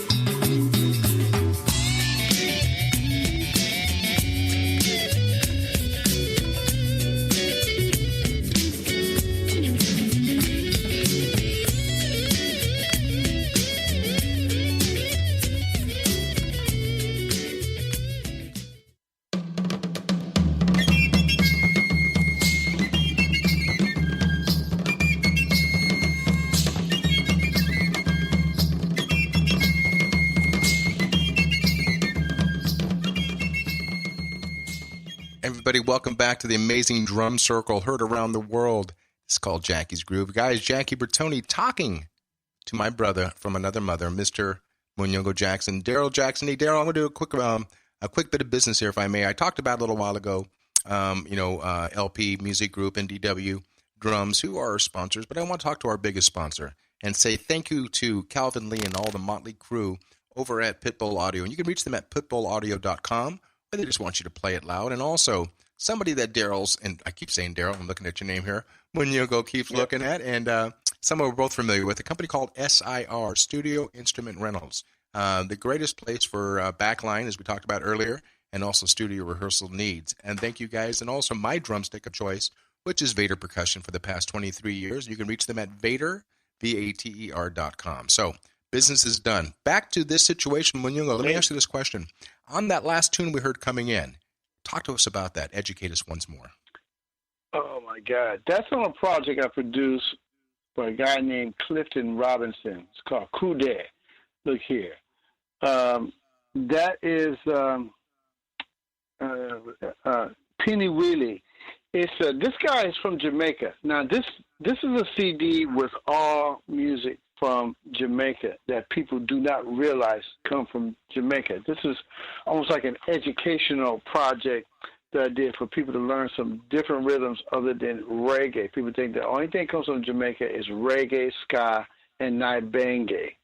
And this is, I met him in Chicago. He's the head drummer for a group called Montu. Montu is an African dance company in Chicago that has a lot of people from different parts of the world, but mainly from West Africa, to come and study for dance and whatnot. And this project from the lead drummer, we went to his house, and he was being taught, rumba and bata from a great drummer named Skip Burnett. That's a whole nother story too. Skip is a bad cat. He can play. He studied a lot of Cuban stuff. And he wanted to show him Skip some of the things, other instruments that he had. Skip said, later for that, let me teach you this correct rumba stuff or whatever. So I said, well, show me what you were going to teach him. He pulled out these other kind of instruments and showed me. I said, man, you need to record this stuff. Nobody knows about this stuff. Everybody knows about rumba. Rumba, Huamonco, Colombia, all this stuff is growing. It's still some bad cats coming from Cuba that play this stuff. But this stuff here, is anybody in Jamaica playing it? I've been to Jamaica. I didn't hear and see any of this stuff. He said, no, this is some, there's a lot of history that you can go online. Just go Kumina, Kumina, Kumina, Kumina, sorry. Kumina, Kumina. It's a lot of history that's there, that's in the backwoods. And it's some great stuff.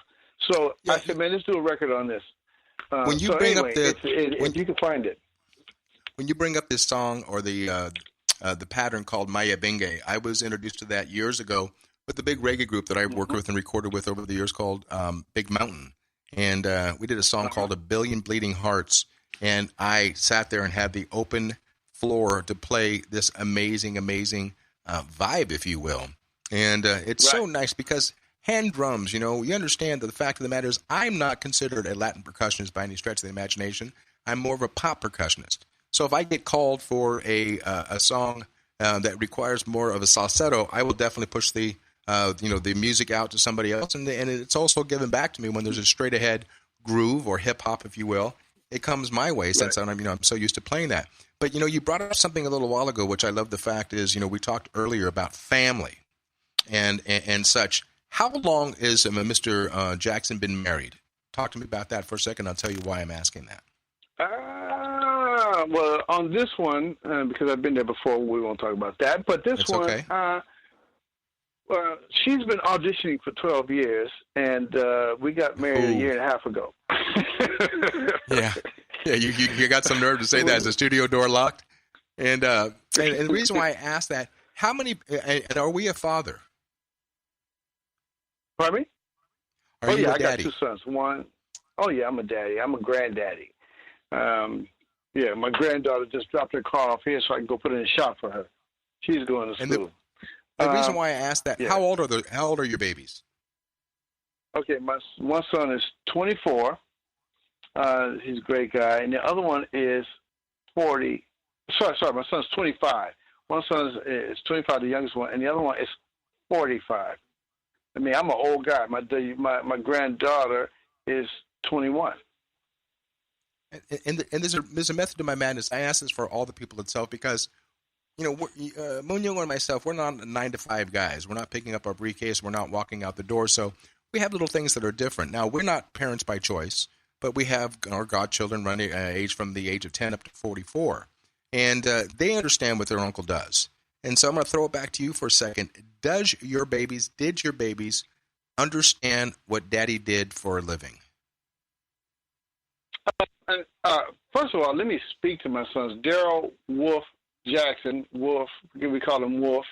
Hello, Daryl Wolf, Mr. Wolf. My other son, Jossie Jackson. They're two great guys that want to be DJs and whatnot. My son, Jossie, was playing drums in school. My daughter, Amara Jackson, my granddaughter, sorry, and she's still here. And my wife, Iona Morris. They're going to listen to all this stuff. I love y'all. So, you're asking, do they know what I do? Is that what you're saying? Do they understand what Daddy does? They are understanding it, and they see what I do, even though it might be new to them, some of these things. See, they understand. It's not like they're trying to play. They know that I'm a big kid. When it comes to playing music, when it comes to percussion, I mean, I got percussion all over the place. And I take care of a lot of business, yes. That's why I have my house and my cars, and I'm supporting everybody. But when I go into playing music and playing these instruments, I might play something like a shaker rate. What is that? That's different. It is like, and I'm the look on my face, which sometimes I don't know what I look like. I'm just having fun, and I want to play in the pocket and do everything.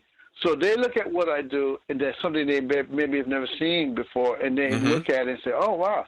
Even though they may not understand, they hear it grooving, and that's the important thing to them. They're learning about it. It's not like they want to do that, but I would say they are understanding that this is what I do, and we make people smile and make people happy. So and they're understanding it. Yeah, and that's a perfect analogy because, growing up in this business, working with all the years I've worked with Wilson Phillips. Those are the daughters of the genius Brian Wilson from the Beach Boys. And, it's funny because Carney would share stories like when she was 8 years old, she'd come down the stairs of their home and Dad would be sitting behind the piano playing, and right next to him would be a guy by the name of Paul McCartney.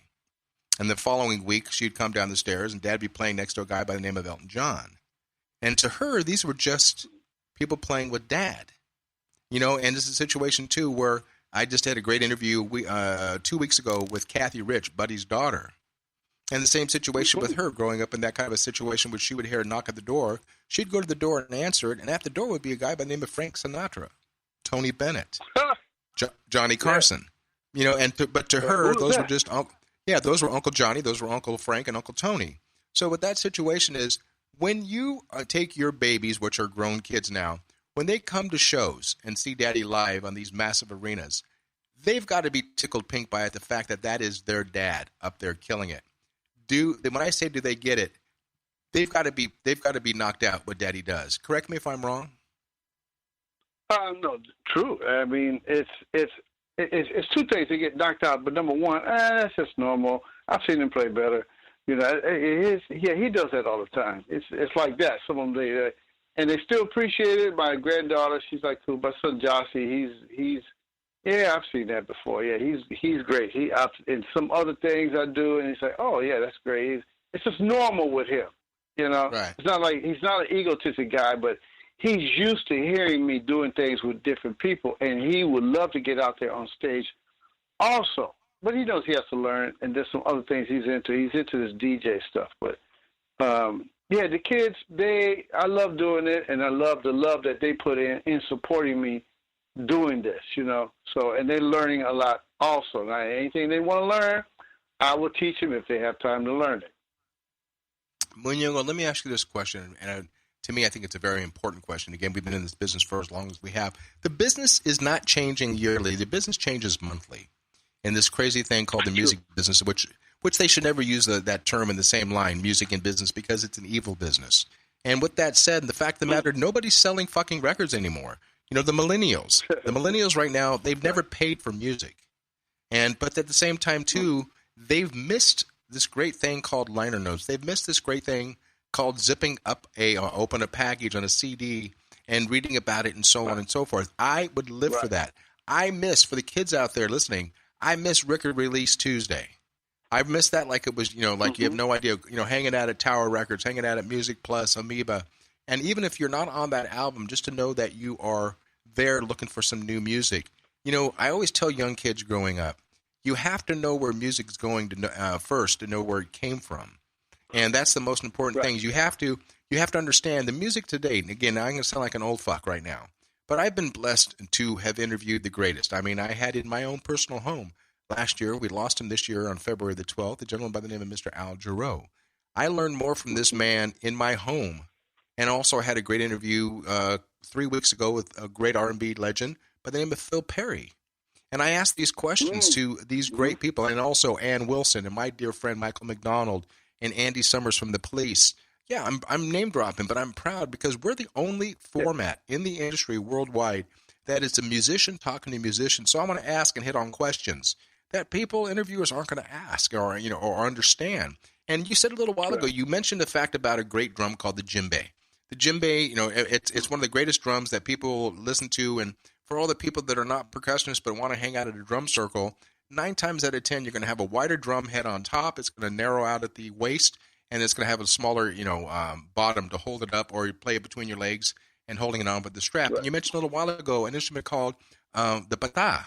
And for those who are not interested or not educated about that instrument, basically, if you can take a bongo, the smaller and the larger head, and put it on each side of that drum, and that's what a bata would be called. And you can also always visit lpmusic.com and go on to products and the instruments that Munyungo was trying to talk to you about. Like you mentioned that this great instrument, I always call it a percussive stand-up bass. It's that great drum in which you would hold with that, and you would tap the strings. Why I'm drawing a blank right now. You just mentioned it on the first couple segments. Oh my God! You know what I'm talking about? There you go. And just great instruments that are finding themselves in modern day music. I always tell myself when I'm in a studio, what I start out with, I always lay down a shaker track, because to me a shaker track is the glue that holds everything together. I prefer when I'm recording, I don't like to record with a click track. There, and play that again for me, would you?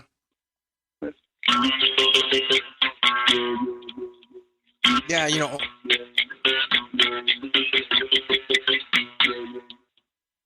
to me, it's almost like a percussive. It's like a percussive sitar. It's got that whole vibe to it. We play the coolest of instruments.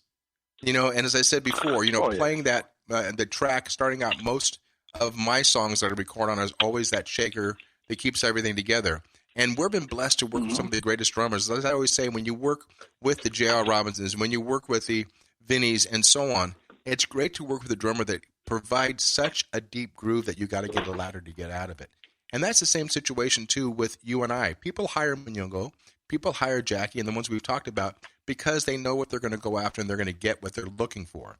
And, and with that said, when you go into the studio in this last couple of minutes, when you go in, let's say it's a pop song, for the lack of a better word, a commercial song, and I want to get back to the business that we started talking about. I'm bouncing all over the place.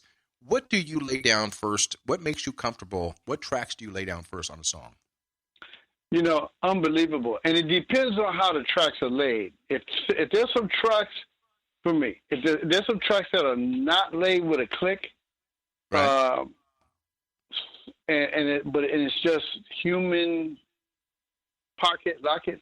The first thing I'll put down is a shaker, because that way I can feel where it's going. Is it speeding up in some places? Is it what, all these kind of things. I remember back in the day, it used to be where if a percussionist coming in, the first thing they're going to do is put down congas. Not necessary. No. If you're going to play, my thing is, I'll put down what I feel is needed in the song. Now, if you got some ideas, it's your song, whatever, and you want me to put down certain things, you can sing me a pattern. I'll put that down, but I'll still feel it. But if I don't feel that, I'm not going to put it down. I don't put things down just to say I'm the percussionist and you listen to my stuff. This is your music. This is your groove.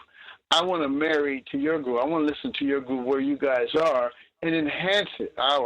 It's like a cake, and I'm putting a little icing on top of the cake that's already there.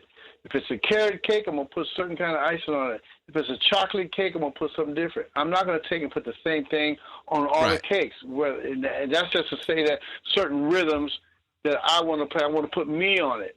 Paulino de Costa never did that. Paulino de Costa was a great percussion, and he was more like hand stuff on it. And if he's going to put congas on it, he'll put that on too. So, but it depends on the music. If it's with a click and it's a little bit more steady, I'll still listen to it. And then if I want to put down bongos or congas, whatever the song is asking for, that's what I'll put on. Whatever I'm feeling that it's asking for, that's what I'll put on. And if you have some things in your mind that you want, then I'll do that. I'll do whatever you say. Whatever you say, I have an idea to do this. Okay, cool. I'll try it.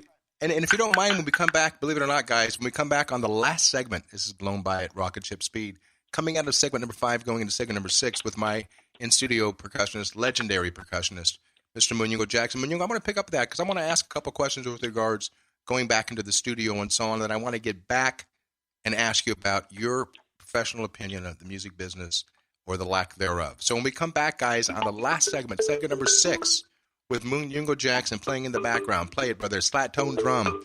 We'll be back with this short message. This is Jackie Bertoni, Jackie's Groove, brought to you by the Intertalk Radio Network. Coming back, last segment, last hour of a 2-hour gig with Munyungo Jackson. Guys, don't go anywhere. Keep playing. Play us out, Munyungo. What's up, baby? Yeah.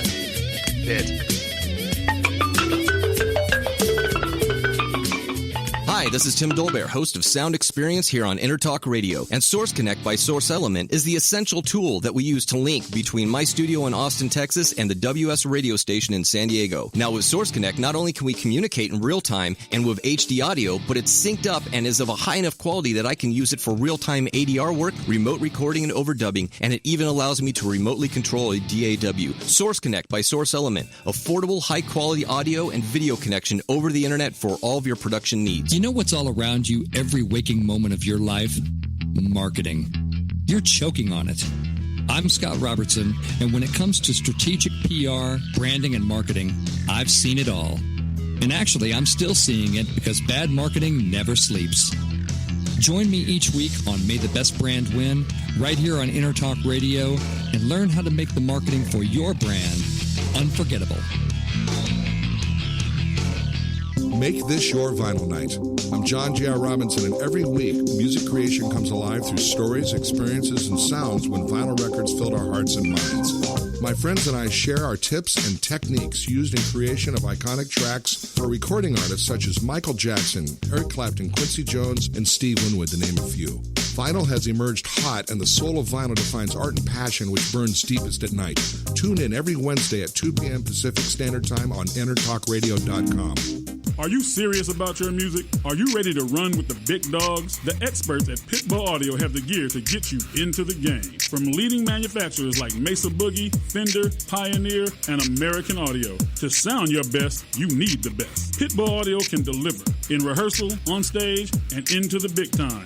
Dropping beats, shredding guitar, or making the crowd roar. Whatever you dream, Pitbull Audio can help make it happen. We are Pitbull Audio. We want you to play it loud. PitbullAudio.com. Hi, this is Shelly Sondheim, President CEO of CSM Words and Music. You're listening to Jackie's Groove with Jackie Bertone.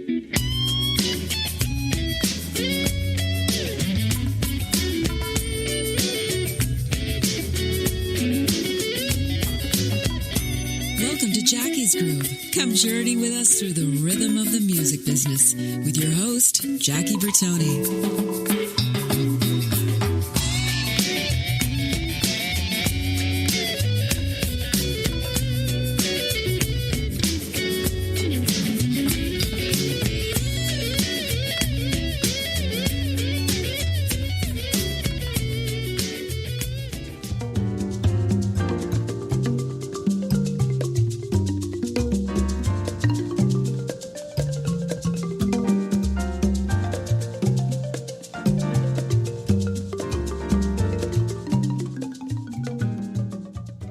Everybody, welcome back to the final segment, second hour of a 2-hour interview with Munyungo Jackson. Guys, Jackie Bertone, Jackie's Groove, brought to you by Intertalk Radio Network. You're into all things music. Hey, Munyungo, we just talked about offline about instruments and so on. What you guys just heard coming in was marimba. Hey, what you heard also was that slapping back and forth of sand and or pebbles and or popcorn called a shaker. That keeps that groove going together. And I'm gonna talk about the music business, but I do want to tell and have the listeners check this out. When you go to lpmusic.com, you can also click on the instruments, and there's a small sound bite of with the instrument sound. But right now, while you're driving, I want Munyungo to do this for me. Munyungo, do me a favor, as you said, just turn around, reach over there, and let the audience hear what a conga, a tumba, and a quinto sound like if you've got three in front of you. Just play me a quick little chop, if you would. Okay. Conga.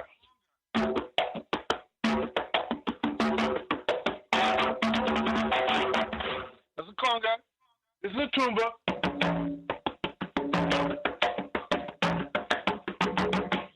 Quinto.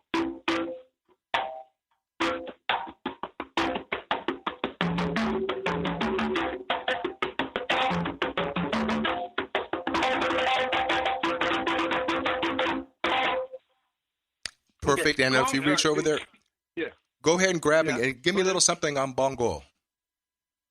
Bongo.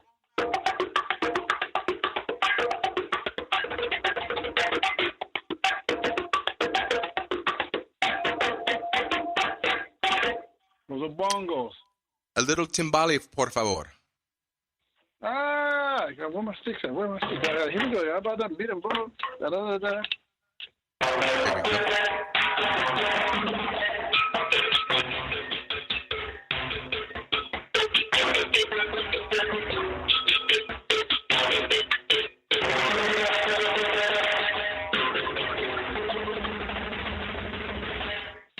And now that you've driven your cars off the highways itself, let's go. And the last one we talked about a little while ago, something that is making its rise in the industry, and it's called a cajon. Basically, it's a wood box that you sit your ass down on, and you play either the outer rim or the middle of it like you would a djembe with a bass tone. So give us a little vibe on that, if you would. Hopefully you can hear it. I might have to bend my head down and.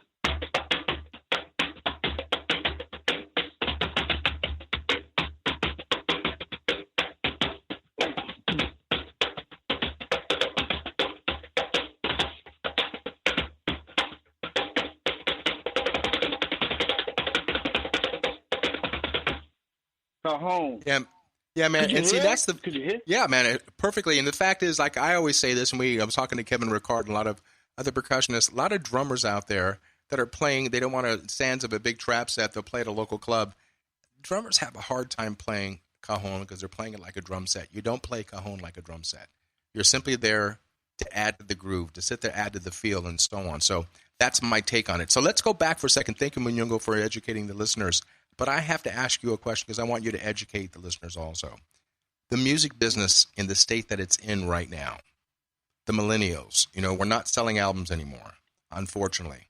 And if you are selling albums, you've got a great product out there.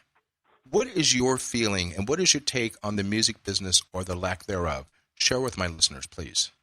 Well, music, the business is moving a lot. I mean, when you say no CDs, no this, no that, we play music. We create music. We write music. We record music. The business is a whole nother thing of it. Usually when you work on projects and like say you have let's say you have a $20,000 project, you got to put triple that into promoting the project, to getting people to buy it and whatnot.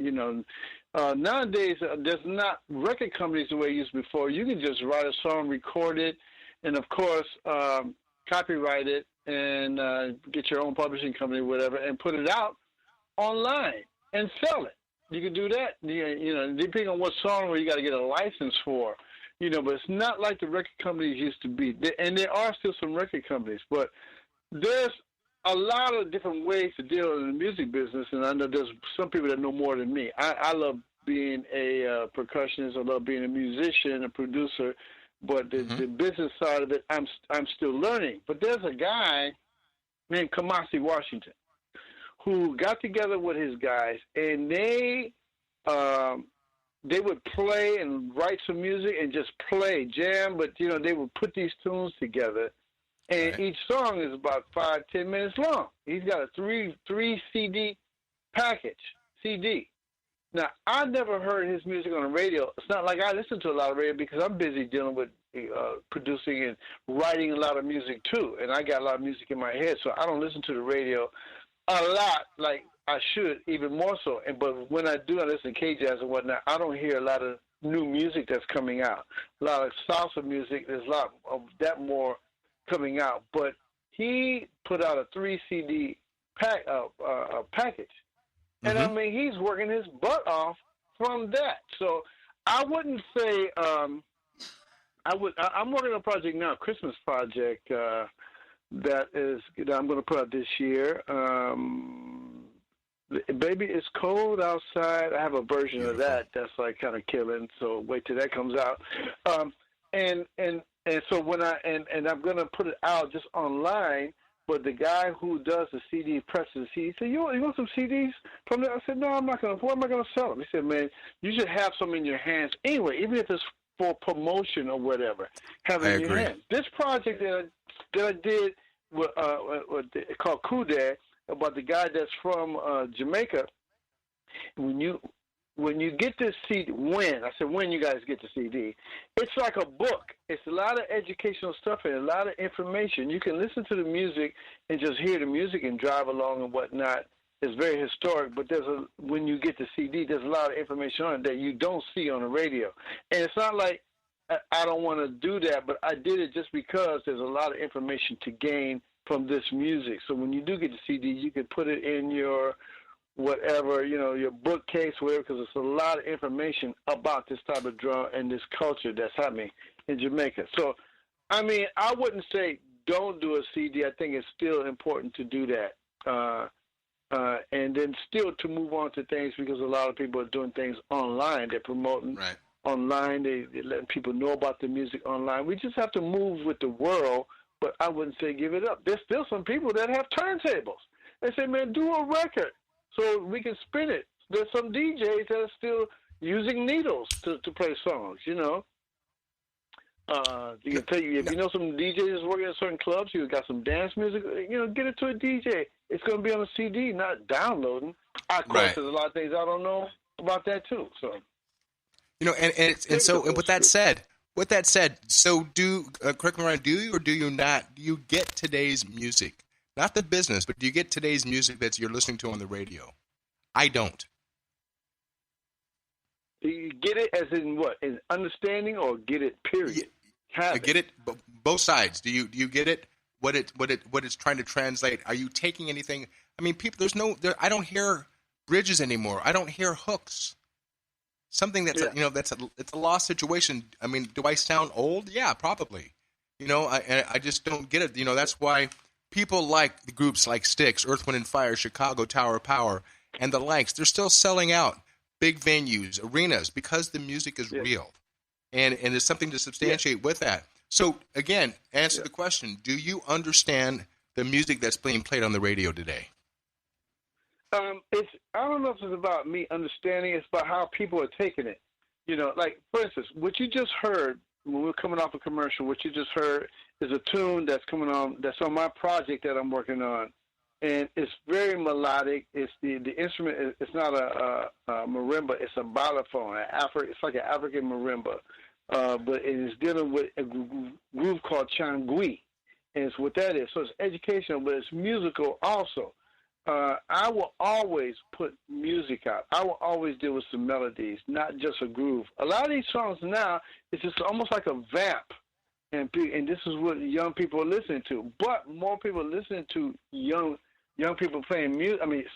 Live people playing music. You know, I have a friend that's working on music for commercials, for movies, for whatever. He says nowadays people are taking more live groove stuff than programmed mechanical. Not mechanical as in business, but just music that's being programmed, the drums. No, right now they're listening to more music, live grooves happening, and they're putting it in their library. So music is being played even now. Music is everything. A lot of these things, these things you hear on TV, the little music, the themes going in and out, now it's all live music that's being recorded, and you can sell it like that. So things are changing, but everything is also a lot of music, rap. A lot of people are not musically educated, you know, in terms of you know, just notes, curve, harmonies. All that's old school. Are we going there now? Because there's a lot of people that's listening to a lot of things.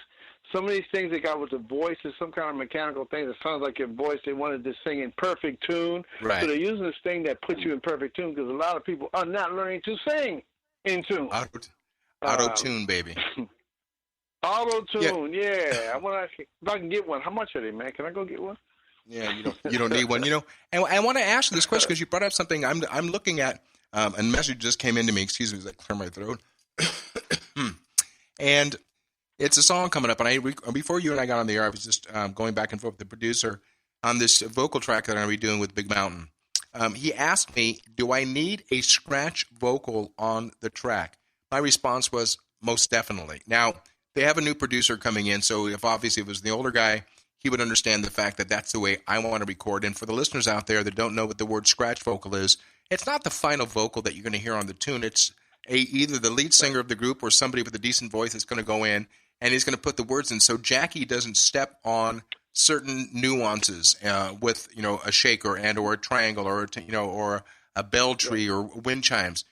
When you record, and this is not being cocky or being a prima donna, but when you have music sent to you, Munyungo, do you, on a vocal track, do you request or do you like to have a scratch vocal on your track that you're recording on?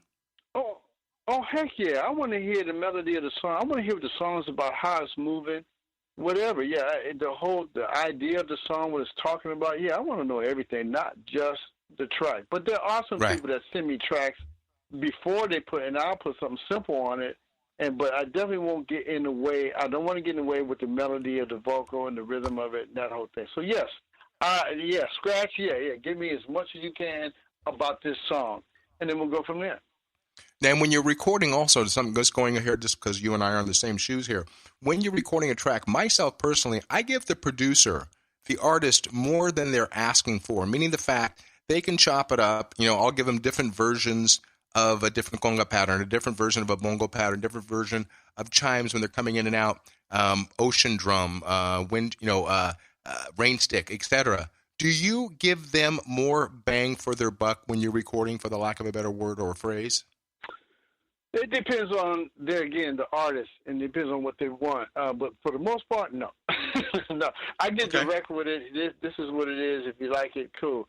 And they usually tell me, and I'll send it to them, and what they do, they usually call me back, oh, man, I love this. This is great. Cool. And what I do is I edit it and I fix it up, because I'm finding that a lot of people don't know how to edit percussion. There's certain things, a couple of things I'll do for somebody. I said, I'll send them. I try to send them the best I can send them for what I hear, and they go from there. Because I've heard some people get some percussion for some people, and they put it on their record anyway. And it's like, why would you keep that? Well, that's what he sent me. No, you got to listen to it. This is your music. For the most part, if I want to give them, and like I say, it depends on the music. It depends on the groove thing. If there's some Brazilian stuff. I've done it before. Well, I said, that was a guitar player that did his record. The music's so nice. Yeah, and I put a lot of stuff on it. When I heard it back, I said, hey, man, what happened to the Guica I put on? What happened to I don't want to complain about it. I got paid for it. They want to keep what they want to keep, so it's up to them. But, yeah, depending on what it is, sometimes I just get to the point and putting something simple on it, because I don't want to get in the way of the music. So, like I said, it depends. It's not going to be every time where I put extra. Sometimes I'll do it, sometimes I won't. Munyungo, the last 2 minutes and 10 seconds. Let's tell everybody how they can stalk you. First, let's go back to the venue that you're playing at this weekend. Share with us. Playing at the World Stage. It's called Munyungo's Jungle Jazz. And where is that? Featuring a guy named Jungle Jazz. It's in Leimert Park. It's called the World Stage. The World Stage. They just moved it across the street. World Stage has been there for quite some years by Billy Higgins, and we all invested a little money to make it work. So, and it's still happening there. Dwight Tribble is running it down there now. And, I'm bringing my band in. I got Errol Cooney on guitar. Great. He played with Stevie's, traveled Stevie's with Janet Jackson now. Whenever she starts working, he's in the Ricky Minor camp. Errol Cooney, bad guitar player, goes anywhere. Aaron Provides, a great young keyboard player. Got big ears. A bass player from Brazil, Isaias Elps. He's a good songwriter. He's got some beautiful music. He's got some beautiful ears. Euro Zambrano, drums and percussion from Venezuela. He's producing some projects also, so he's got great ears. And featuring a singer named Graydon Gerald. Great vocalist, great songwriter. So, yeah, we're going to have a little fun this weekend at the World Stage. And I'm like, I'm sorry, I didn't know. It's the day. There's also a birthday going on that night that she's celebrating in another place. Her name is Debbie Farley. And I'm sorry I can't go to her party, but she's a great lady. She does a lot of promoting for a lot of different people, playing at different places. So I'm sorry, Debbie, I couldn't make your birthday, but hope it's successful. But we're going to be successful also at the World Stage on the 7th. Brother, let me jump in here real quick. Last 10 seconds. Everybody, Munyungo.com. Stalk this man. Send him in, look at his website. Go onto YouTube. Listen to this man play. Support my interviewees, guys. I thank you so much, Munyungo, brother. I love you. Thank you for being part of Jackie's Groove and Intertalk Radio. And everybody, again, like I said again, Munyungo.com. Check him out. As I say with all my ending interviews, Munyungo, peace through music, brother. I love you, man. God bless. This is Jackie Bertoni from Jackie's Groove. Come join me weekly on my journey through the music business as I take you behind the velvet rope, interviewing industry notables such as Djembe, Michael McDonald, and Al Jarreau, to name but a few. Listen to their stories on being in the studios recording #1 hits and onto the stages throughout the globe. Allow me to be your music historian. You can hear me live every Monday at 2 p.m. and every Wednesday at 12 noon Pacific Standard Time or 24/7 on jackiesgroove.com. Ready to get your groove on? Hi, this is Tim Dolbear from Eclectica Studios. I'm a full-time mixing and recording engineer. I work with Grammy winners, labels, and indie artists, using state-of-the-art digital mixing and restoration tools and the very best in analog gear. Really, though, it's my ability to bring tracks to life and fulfill your vision for your music. This has made me sought after by producers and artists worldwide. So spend your time working on music and not chasing a mix down a rabbit hole. Go to timdolbear.com and check out our free one-song mix offer. You know what's all around you every waking moment of your life? Marketing. You're choking on it. I'm Scott Robertson, and when it comes to strategic PR, branding, and marketing, I've seen it all. And actually, I'm still seeing it because bad marketing never sleeps. Join me each week on May the Best Brand Win, right here on Intertalk Radio, and learn how to make the marketing for your brand unforgettable. Are you serious about your music? Are you ready to run with the big dogs? The experts at Pitbull Audio have the gear to get you into the game. From leading manufacturers like Mesa Boogie, Fender, Pioneer, and American Audio. To sound your best, you need the best. Pitbull Audio can deliver in rehearsal, on stage, and into the big time. Dropping beats, shredding guitar, or making the crowd roar. Whatever you dream, Pitbull Audio can help make it happen. We are Pitbull Audio. We want you to play it loud. PitbullAudio.com.